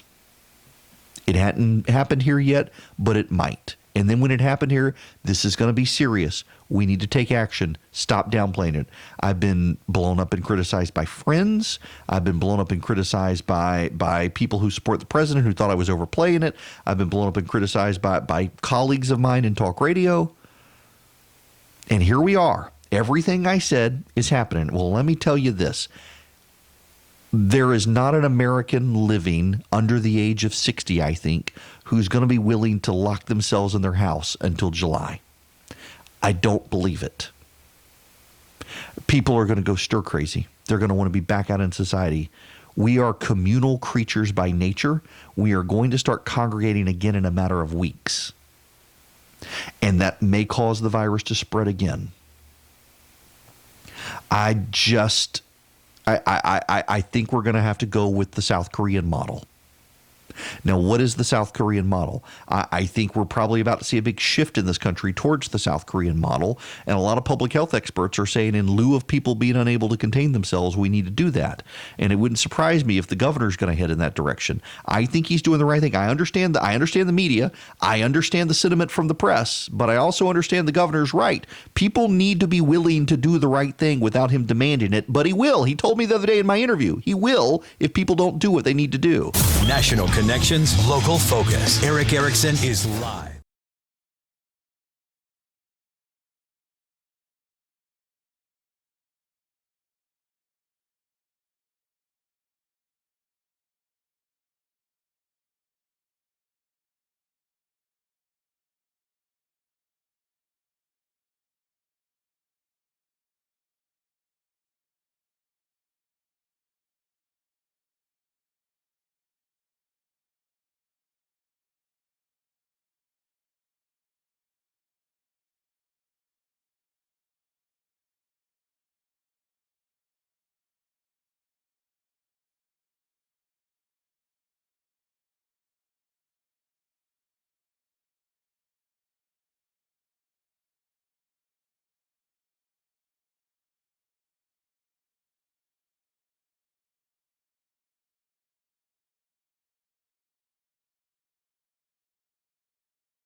The phone number here is 877-97-ERIC, 877-973-7425. Javi in Athens, going to go to you next. Welcome to the program. Hey, good morning, Eric. I just had two questions. Why was the USA so backed up in testing and all that? And I was just pondering on that thought the past week or so, and I was just thinking, if our testing would have been on point like South Korea was, I think we could have been ahead of the curve, quarantined the right people, just been ahead of the curve in so many things. And I don't think we, if we would have been ahead in testing, we could have been ahead on so many things where we wouldn't have to take the measures that we're taking now And so I just wanted to know your thoughts on the whole. Yeah, testing listen, situation. and this is the president is getting beat up for this, and it's not his fault. And Dr. Fauci has pointed out it's not the president's fault here. This is the bureaucracy. And it is not fair to beat up the president over the delay in testing. The CDC and the federal bureaucracy would not authorize private lab tests. They insisted that only they could do the tests. And the initial test that they developed had a reagent in it that was flawed and didn't quite work, and they had to redo it, and they were slow to roll out tests. It was only when the president got involved and the vice president got involved that they forced the federal bureaucracy to allow private labs to develop their own tests, and the FDA expedited those tests. This has nothing to do with the government, or it has nothing to do with the president. It has everything to do with the bureaucracy of the federal government, which is a reason why we should be careful in letting the government have even more control over our health care in this country. It's a real problem. They screwed it up. The president gets the blame because he's the commander in chief. But if Barack Obama was president, they would not blame him. The FDA, the bureaucracy would have done the same thing. But the media would not be blaming Obama in the way they're blaming Trump. Now, what is South Korea doing? Because I think this is the model that the governor, I think, wants to head to, and that is wholesale nationwide testing, or in this case, wholesale statewide testing. Everybody gets a test.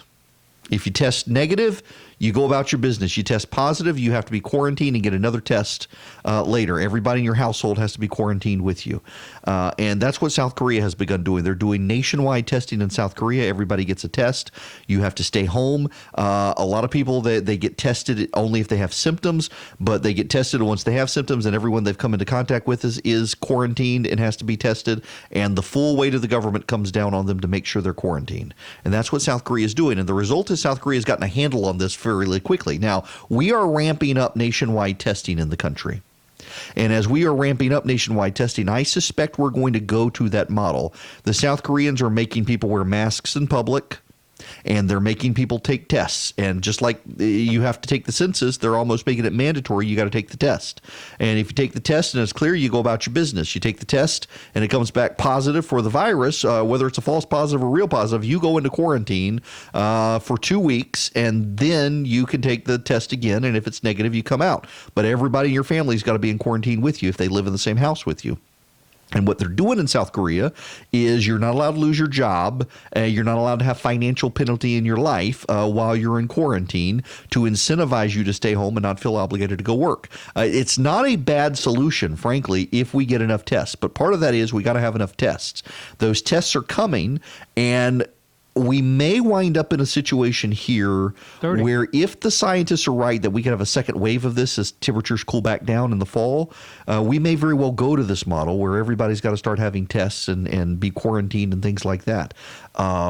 Problematic, but this is our new reality right now until a vaccine can be developed or a viral medicine can be put forward that actually works against this thing.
I got some news for you, and I want to tread carefully here on this, please, because it is just now circulating out there, and it is circulating by a number of respected people, including Gregory Regano, who's an advisor to Stanford University School of Medicine.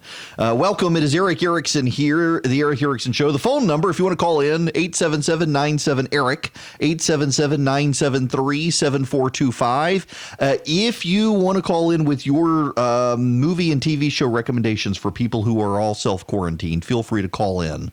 Taking those in this hour. If you got stuff you think I should watch on TV, let me know. But so Gregory Regano, he is an advisor at Stanford. He is one of the co-authors of a paper, and it turns out it looks like that a malarial drug called HCQ combined with the antibiotic erythromycin is actually having solid effects on the virus. After 6 days, 100% of patients treated with a combination of a Z-Pak and HCQ, the malarial drug, were virologically cured of the disease. It has now been peer-reviewed. That being said, there is also a Japanese flu drug that the Chinese are saying it proved to be clearly effective in people with infections, except for people with heavy infections. People with heavy infections did not do as well, but it appears that even people with heavy infections are doing well with a Z-Pak and HCQ. A Z-Pak, of all things. My doctor keeps a Z-Pak on file for me because I often get this and it is viral, and I know it's viral, but we have found actually that the Z-Pak actually does. When I don't take the Z-Pak, we've actually experimented on my body over several years. I have a wonderful doctor, and I'm not going to tell you who he is because his practice is slammed with people, and I got to text him to be able to get in. But he's a genius and is so well read, and over several years, every single year I get the same thing in the springtime. And it is 100% viral, and we know it is 100% viral. And the reason we know it's viral is because we can test my white blood cell count. It doesn't spike like it would if it was a bacterial infection. But we have tried it. Some years I get it twice. And if I don't take a Z-Pak, I can have it for 10 days. In fact, I got it this year when I lost my voice. It was the same freaking thing at the end of January. Usually I get it this time of year. I got it in January. And it has to do with pollen and other stuff. But anyway, if I don't treat it with anything, it will be 2 weeks of just misery. If I take a Z-Pak, you take the Z-Pak 5 days and it's gone. But it's viral, and I don't know how it works, but every year now he keeps me a Z-Pak on file because that works. And here a Z-Pak that doctors dismiss as no big deal, combined with a malarial drug, after 6 days, 100% of patients virologically cured. Now, that doesn't mean you're not going to be hospitalized and stuff like that, and it doesn't mean it's going to be bad, but they have pushed this out from Stanford University today. Now, it does look like I can't even say this. Favipiravir. I have no idea. It's a Japanese drug. It is faster. You get over it in 4 days versus 6 days with the Z-Pak malarial drug combination. But on heavy infections, it doesn't work well. In Barcelona, there's been a massive trial with the malarial drug, and they are beginning to probe it. These are good signs. The world scientific and medical community are working very, very fast to speed this up. And there's also I'm seeing now people in New York City who are beginning to be treated with this antiviral drug and this malarial combination with Z-Paks, and people are starting to show success. This is encouraging. And again, this is very preliminary. It is the source of the paper who is out sharing this. His identity is confirmed, and this is encouraging news, but still, it is preliminary. It is preliminary. And we got to be cautious as this stuff circulates. We don't want to build false hope and see things come crashing down on us. At the same time, the Babylon Bee is out with a very helpful guide. If the Wuhan virus is racist, if the Wuhan virus is racist, the Babylon Bee has a helpful guide on how to stop using racist terminology. So instead of using Wuhan virus, we should call it the Lung Pao sickness. Lung Pao sickness. The Black Death. The Black Death, we should refer to it as the death of color. Instead of using the phrase Indian giver, use the phrase Elizabeth Warren. Instead of Canadian bacon, it is to be referred to as geopolitically irrelevant inferior bacon. Instead of Mexican jumping beans, it's Latinx acrobatic moth larvae. Mexican jumping beans are Latinx acrobatic moth larvae. Instead of a Chinese dictator, we're going with austere totalitarian scholar. And instead of Japanese cartoons, it's called anime, and it's totally normal for adults to watch it, Mom. Well played by the Babylon Bee. Very, very, very well played by the Babylon Bee. Now, I want to get into some of the streaming services. So, one of the great things, if you have an internet connection, and I realize some of you don't have great internet connections. I got a business line from Cox, and I keep thinking of expanding the speed of it. I actually need, if somebody from Cox is listening, I actually need to get it. So I put a business line in. The reason I put a business line is I know they say there aren't caps, but very curiously, we were going through our internet connection and we were continuing to get notices from Cox that we had hit our bandwidth for the month, our bandwidth allotment or some such, and the internet slowed to a crawl. They kept saying, we don't cap your bandwidth, but it curiously began to slow to a crawl. So I put a business line in and the problem went away. And now I need to get the business line moved because if you watch my live stream for the show, it's over a Wi-Fi to the internet router, and I need to get an actual Ethernet line in so it's more stable because sometimes it's not stable, and I know it's on my end. And I just need the Cox people to come move it from upstairs to my office downstairs where I had a previous connection I got rid of. I will have to do that for you people who watch the video live stream. We're actually video live streaming today on Facebook and Twitter and YouTube and the like. But and it's a fairly stable connection today as they've amped up everything for all the people at home. So now I want to talk about movies and live streaming and the benefits of it all. But there's a good question out there that I should answer first. George in Covington, Georgia. George, you're going to be up next before I move on to anything else. Welcome. Hi. Hi there. Hi. A thought came to me. I can't be the first person that came up with this, but you know how there's a shortage of ventilators out there? Mm-hmm. What if the medical people, as a stopgap measure, used CPAP machines? As the proud owner of a CPAP machine, I can answer this one for you. And having been, I have a CPAP machine as well. Yeah, when I had those blood clots and had to be in the hospital, and my lungs were shutting down on me, I have terrible sleep apnea. But the pulmonary pressure, actually, I'm on. It doesn't matter weight or anything. I've had sleep apnea even when I was a scrawny kid. But then after I had the blood clots, it became mandatory for me. I have to travel with my CPAP machine because I have a pulmonary pressure problem caused by the blood clots, and I very literally could die in my sleep if I don't use it because of the pulmonary problem after these blood clots. But it works differently from a ventilator. And so a ventilator would, with a ventilator, there's ventilation and intubation along the way. You don't stick a tube down anybody's throat with the CPAP machine and you would with the ventilator, the way the ventilator typically works. And the CPAP seal doesn't work the same way a ventilator seal does. So I've wondered that myself. And honest to goodness, George, I've thought to myself, if I get this thing and I've got to wear this mask at night to sleep and I start coughing, what on earth is going to happen to me? I don't know. And I'm in the technical high risk category as well. So you and me both having to wear them, we got to be careful around people with this stuff. And then my wife's cancer on top of it.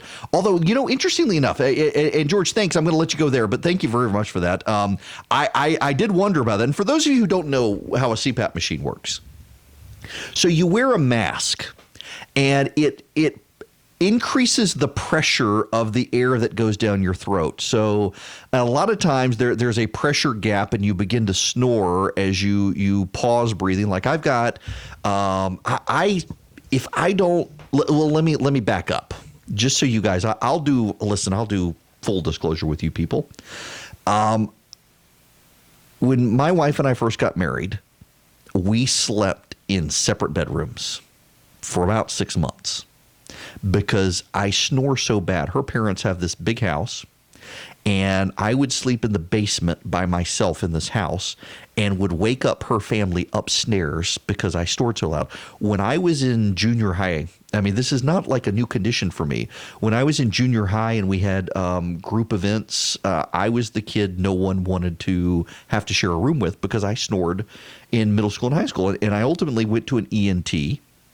And they realized that I actually had a bone spur in my nose. They assumed I had broken my nose or something. It wasn't just a deviated septum. There was actually blockage.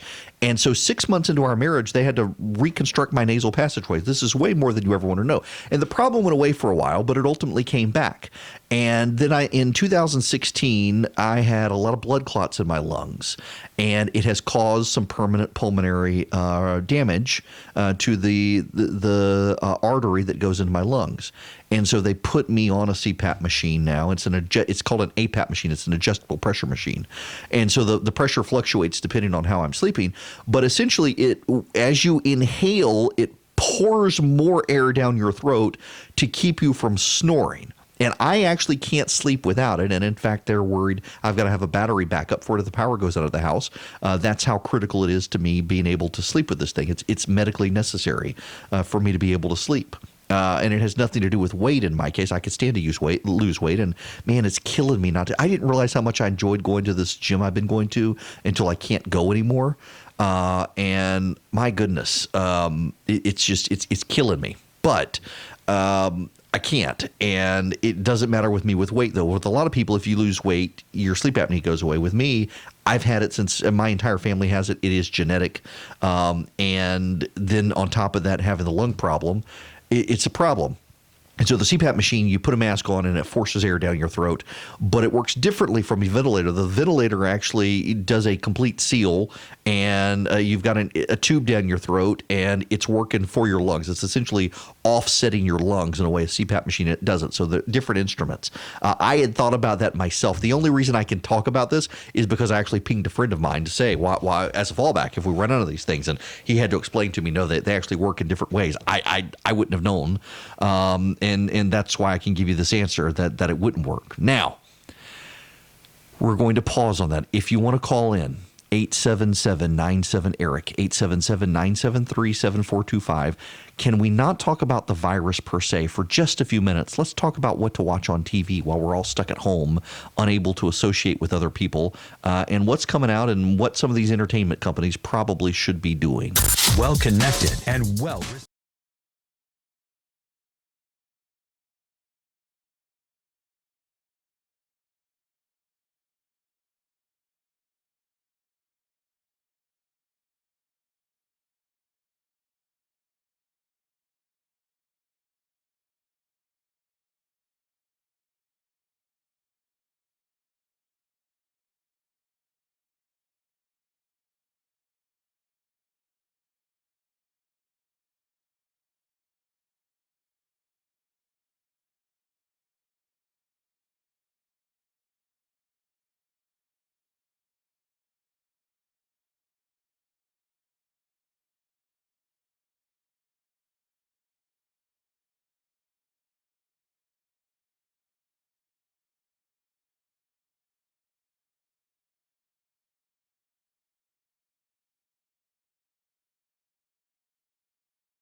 worship service on Sunday and started doing drive-through tests for the virus on Tuesday. In the span of 2 days, doctors in Birmingham tested 977 people from across the state using the parking lot and volunteers from the church, said Dr. Robert Record, who's helping the effort. The drive-through effort at one of America's largest churches is part of a larger nationwide push for information about the virus. The number of confirmed cases was 39, 21 of which were in Birmingham, where Church of the Highlands is located. On Tuesday, the testing at the church confirmed 8 cases. Testing is in short supply but high demand, so patients have to have symptoms. We navigate how sick they are. One of our goals is that people not go into a doctor's office and not go into a hospital if they don't have to.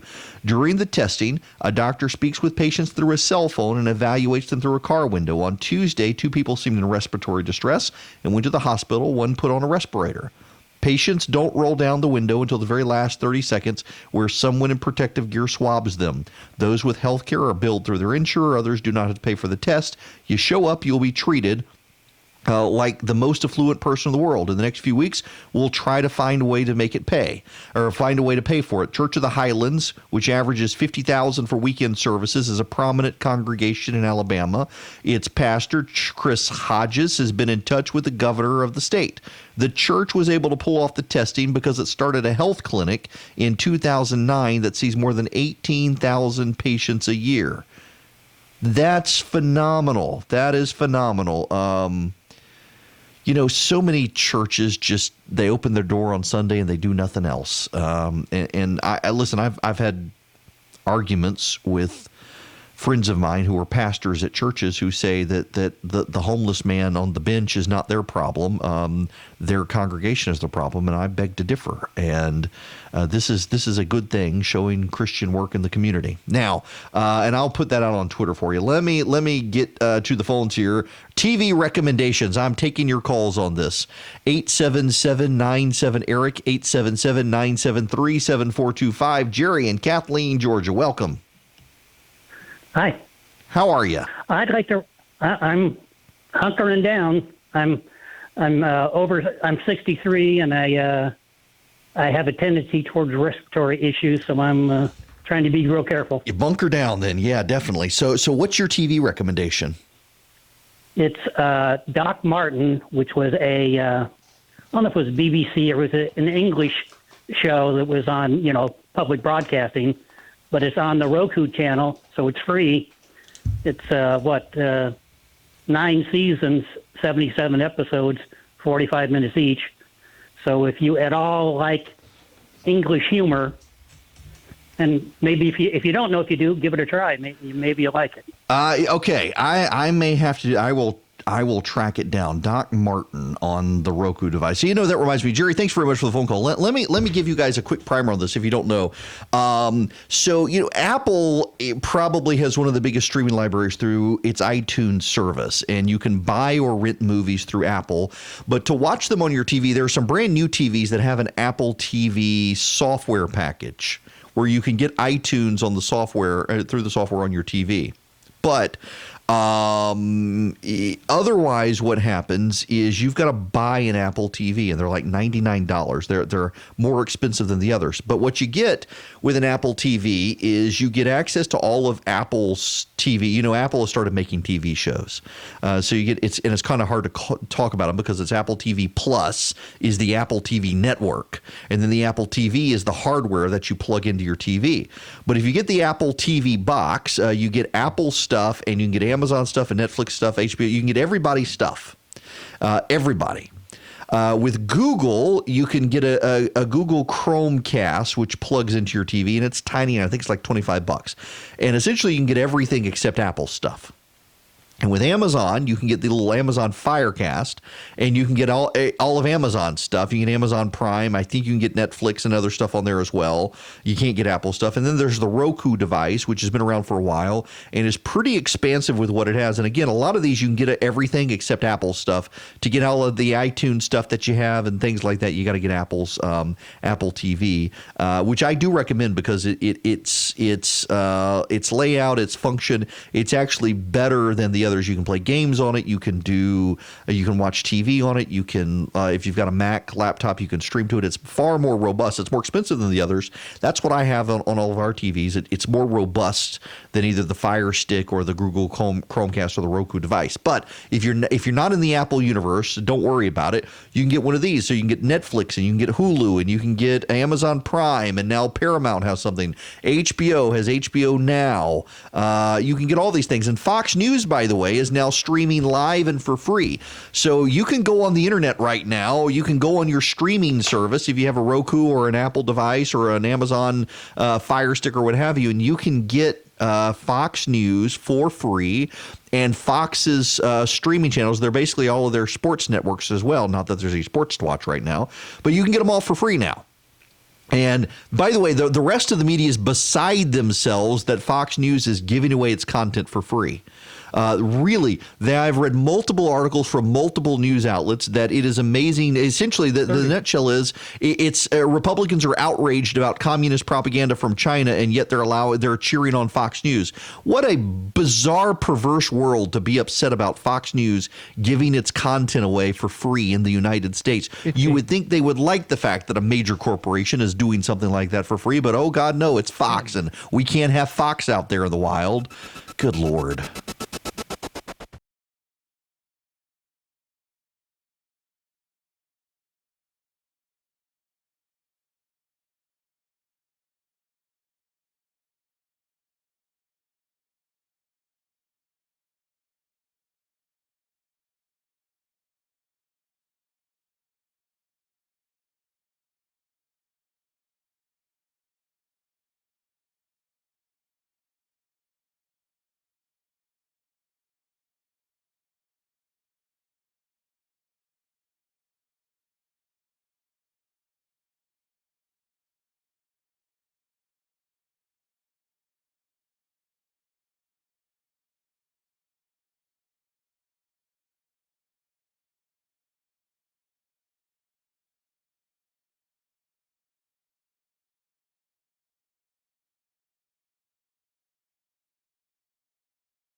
All righty, let's do something other than just all the coronavirus updates. But I want to talk streaming real quick. But then I will allow discussion of end time stuff, because man, am I getting questions from people. Is this the end times? Well, yes, it is. Yes and no. I'll explain. But first, nobody wants to call in with their recommendations. I'll give you some recommendations.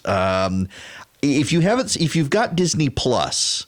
If you don't have it, you should have it if you have kids, because they've got Disney's entire catalog of stuff on there.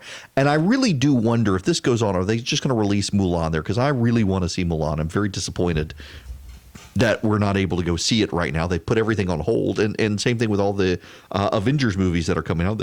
They put all that stuff on hold. But The Mandalorian is awesome. And I've been pushing Jon Favreau, the director. They're in post-production right now for the second season, and I've been really pushing on social media to try to convince them to release the next season of The Mandalorian, which comes out in August, to go on and release it while everyone is home. But it's good.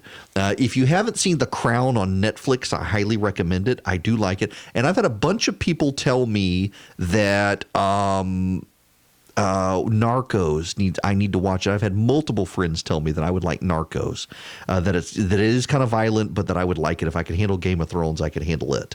Speaking of Game of Thrones, if you have HBO, listen, I realize particularly a lot of my Christian friends are appalled that I recommend Game of Thrones. It is not for everyone. It genuinely is not for everyone. And it took me 3 times watching it before I got into it. And let me actually tell you how I became a Game of Thrones fan. It was the 5th season. Yes, it was the 5th season. And it was coming out, and I was in the hospital. And it was the run-up to the 5th season. And I was in ICU for a week and then the hospital for another week with these clots in my lungs. And there was a young nurse on the floor. They wound up moving me from ICU to the cardiac floor. And I was the only person like under 70 on the floor. I had just turned 40. And the 5th season of Game of Thrones was about to come out, and they were running a marathon of the first 4 seasons of Game of Thrones. And I was up. I mean, I can't sleep. I'm in the hospital. All you can do is sleep and use the bathroom. And I'm stuck in there, and this young guy comes in. He's the nurse. It's midnight, and I'm watching Adult Swim, and we have a pleasant conversation. He says, "Why aren't you watching Game of Thrones?" I said, "Well, I've tried it several times. I could never get into it." He said, "How many episodes did you see?" I was like, "I got through like the first 2 episodes, and I just couldn't go on. It was gory, pornographic in some cases. There was just so much violence." He's like, "Nope, we're watching it." And he literally took the remote and changed it to HBO. They were having a marathon of Game of Thrones on in the run up to the 5th season starting.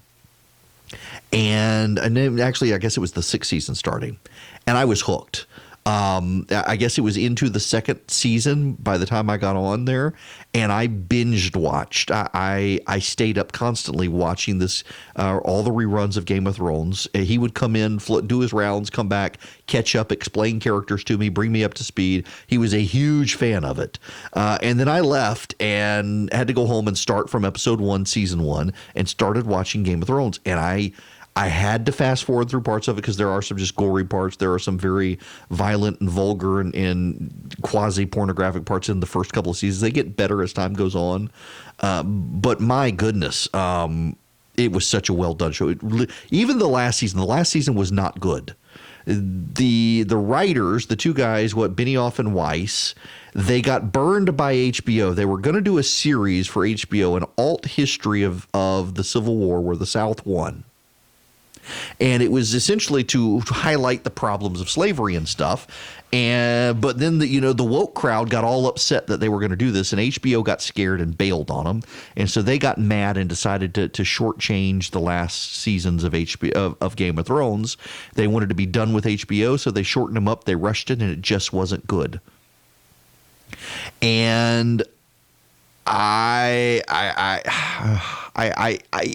don't hesitate. Well, no, I do hesitate to say some of you will not like it because of the violence and gore and stuff. And I've got a number of friends of mine who are pastors who are appalled that I would recommend it.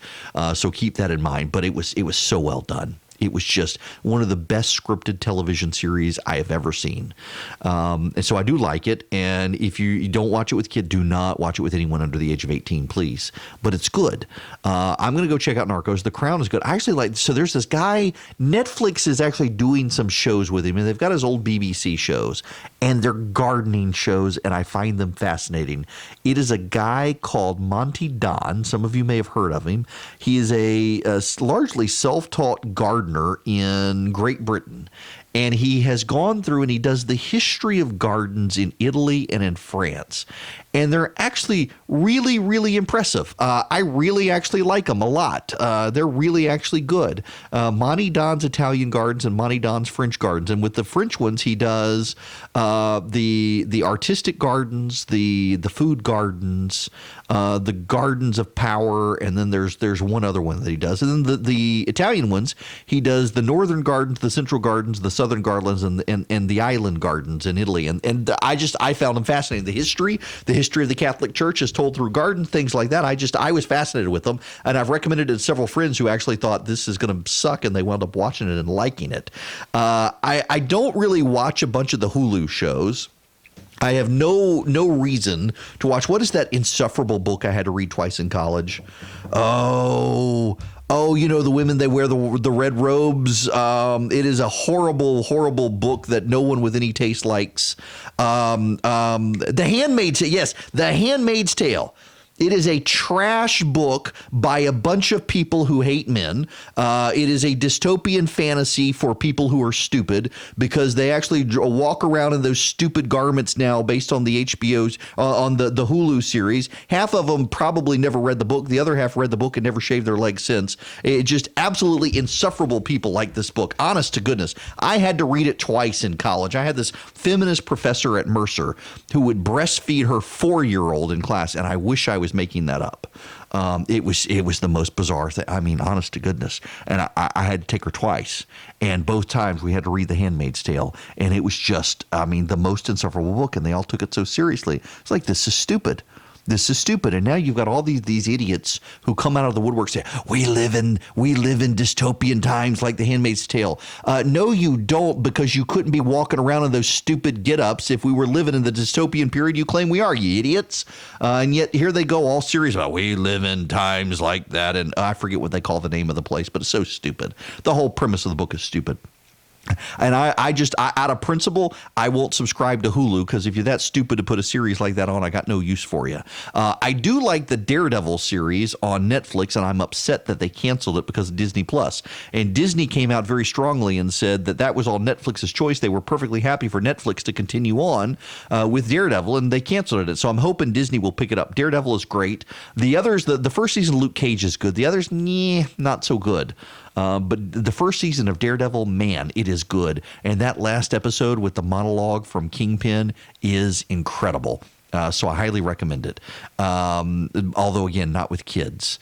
I'm trying to think, is there anything that I watch that's kid-friendly? TV has kind of become my alone time these days. And I'm trying to think, what do my kids like to watch?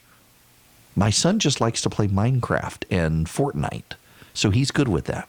In any event, let me move on to end times. There was a bad earthquake in Salt Lake City, a 5.7 magnitude earthquake.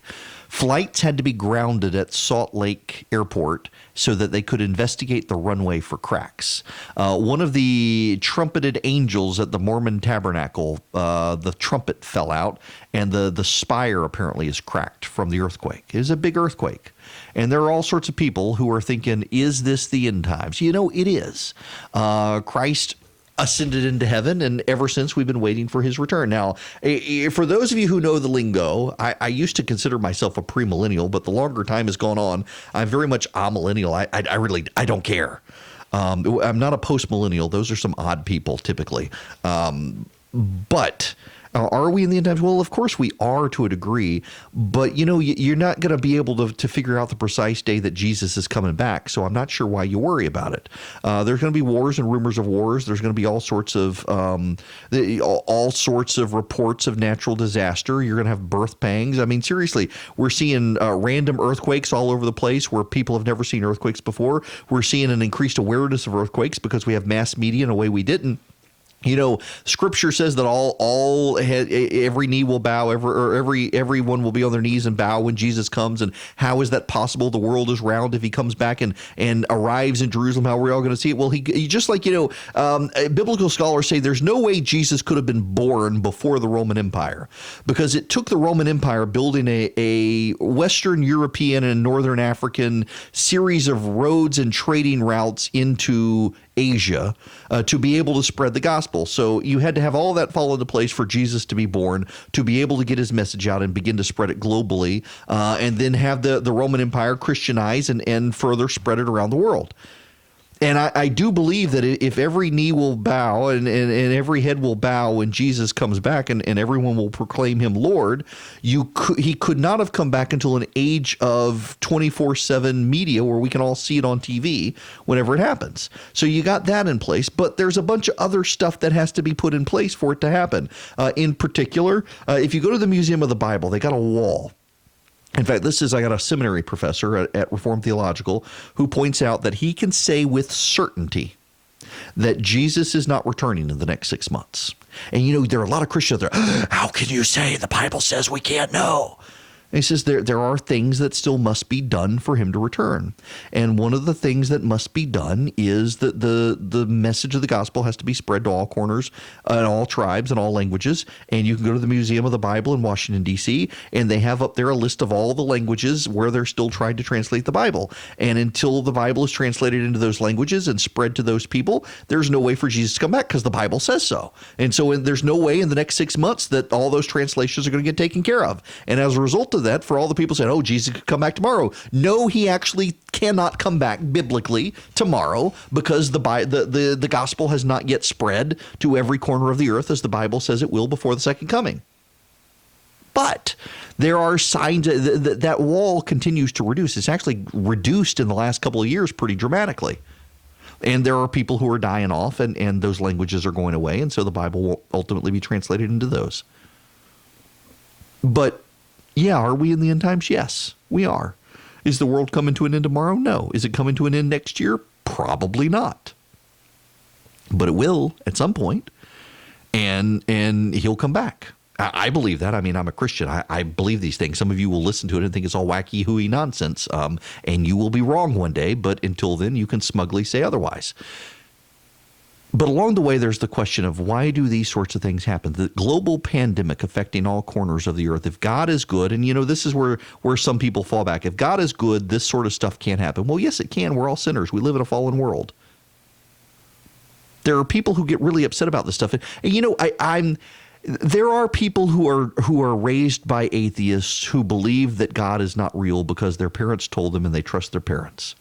But most people who come to atheism actually fall out of faith into atheism. And the reason most of them fall out of faith into atheism is because they have a falling out with God. He's not there when they want him to be. He's on his time, not their time. And they get mad at God. And to absolve themselves or to rationalize why bad things happen, they decide, God's not actually real. They get mad at him. I've got several friends of mine who are atheists, and I love them dearly. And they're all atheists because they got mad at God. They had tragedy in their life. Something happened bad in their life. God was not there for them, they believe. And so they've decided, well, if he's not there then, he's not there at all. He doesn't exist. And I think he does. But that doesn't, the fact that God is good isn't disputed by the fact that there's a global pandemic or a mass shooting or anything else. We are all sinners. We live in a fallen world. Bad things happen. And I tell people all the time, when you think otherwise, consider this. Jesus himself was tortured and crucified and died. He wanted a relationship so badly with his people that he suffered through this world as well. I mean, there are a lot of people say, how could God do this to people, all this suffering and dying? And when you read the accounts of people dying from this COVID-19 virus, they're horrible accounts. Horrible accounts. You're essentially drowning and suffocating at the same time.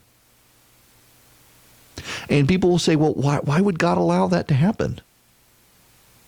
And I tell people all the time, God didn't allow himself an escape from this. God did not escape from this.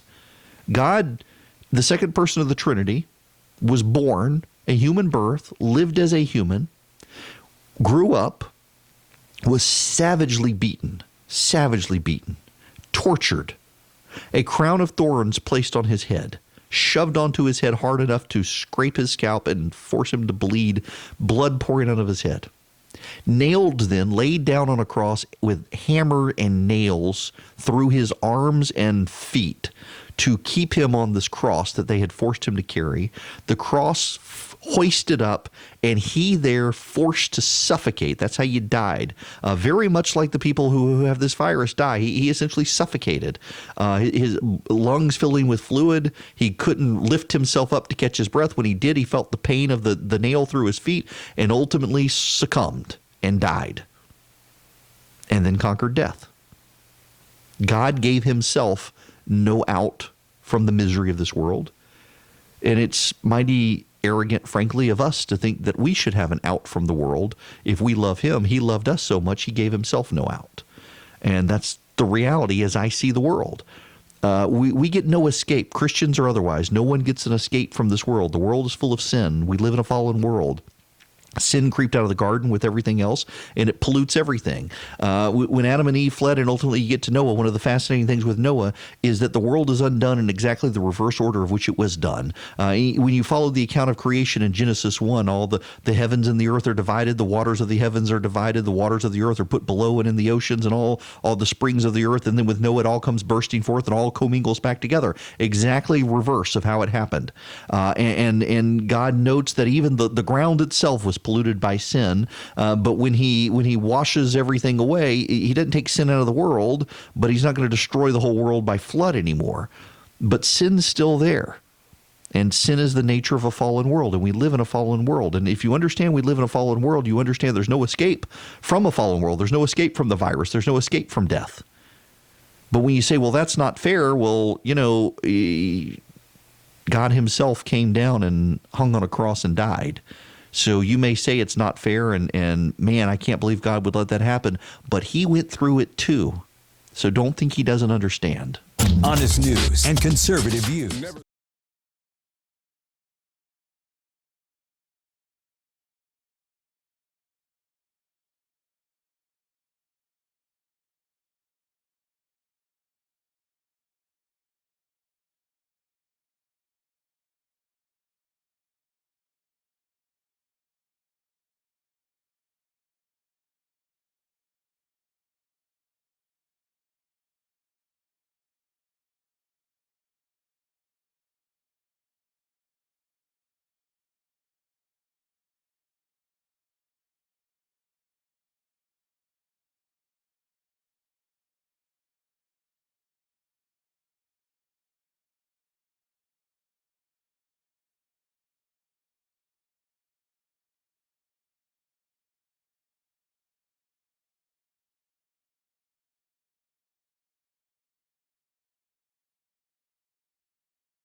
Well, here we go. This is encouraging. I will put this in the afternoon email update I'm going to send on COVID-19. If you want to get the email, text data to 33777. Go to that link and subscribe, and I'm going to push this out this afternoon so everybody can see it.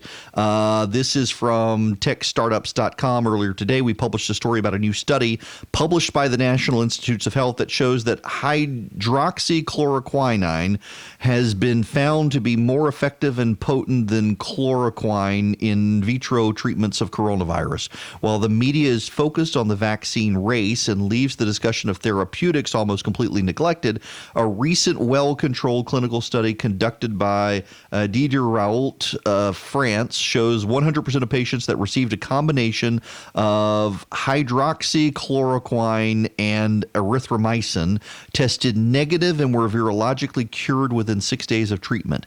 In addition, recent guidelines from South Korea and China report that hydroxychloroquine and chloroquine are effective antiviral therapeutic treatments for novel coronavirus. A therapeutic agent that prevents infection with novel coronavirus is highly desirable, especially for people with high-risk exposure, as well as people with comorbidities like heart disease, diabetes, cancer, etc., and compromised immune systems. Groundbreaking in vitro studies demonstrate potential efficacy of hydroxychloroquine as a prophylactic for novel coronavirus infection in primate cells. The study is part of the initiative from an independent group of scientists and physicians working on an open data clinical trial for prevention of COVID-19 through the use of hydroxychloroquine in combination with other therapeutic agents. The group is calling on President Trump to allow Americans to use the drug. Unlike a typical commercial drug trial, the objective of the group is to share trial data with the public and healthcare professionals as close to real time as possible with a reasonable level of data quality assurance. Given the rapidly spreading coronavirus pandemic, the group is looking for every possible way. This is now being backed up by a medical researcher affiliated with Stanford and other doctors now coming forward as well, saying that they have seen this drug combination of hydrochloroquine and erythromycin work together to work. That's encouraging the medical community, the free market. Dare I say the free market? Because there are a lot of people out there. I've seen people say, this is kind of borderline socialism now that we've had. You know, a crisis is different from every day. But what are we seeing in this country? For example, I've had to go to Kroger a couple of days in a row to try to find, or to Publix to find peanut butter. But I found it. The free market resupplied the shelves. In a socialist country, you can wait weeks and food is rationed. My food is not being rationed. I can go to the grocery store. I can find the stuff that I need. The supply chains are working. And now here globally, scientists and doctors are working to find cures. And in the free market that developed this medicine, it looks like they found a cure, not a cure necessarily, but something that can improve conditions, if not heal people, within 6 days of beginning it. That's not a bad thing. Right. That's not a bad thing at all. We should celebrate the fact that Western researchers in the free market are doing this. We should celebrate the fact that though we have empty store shelves in all of our grocery stores right now, they are regularly being restocked because the free market works. And frankly, we should remember this and do a better job of tearing down red tape barriers like the president's doing, not in times of crisis, but every single day.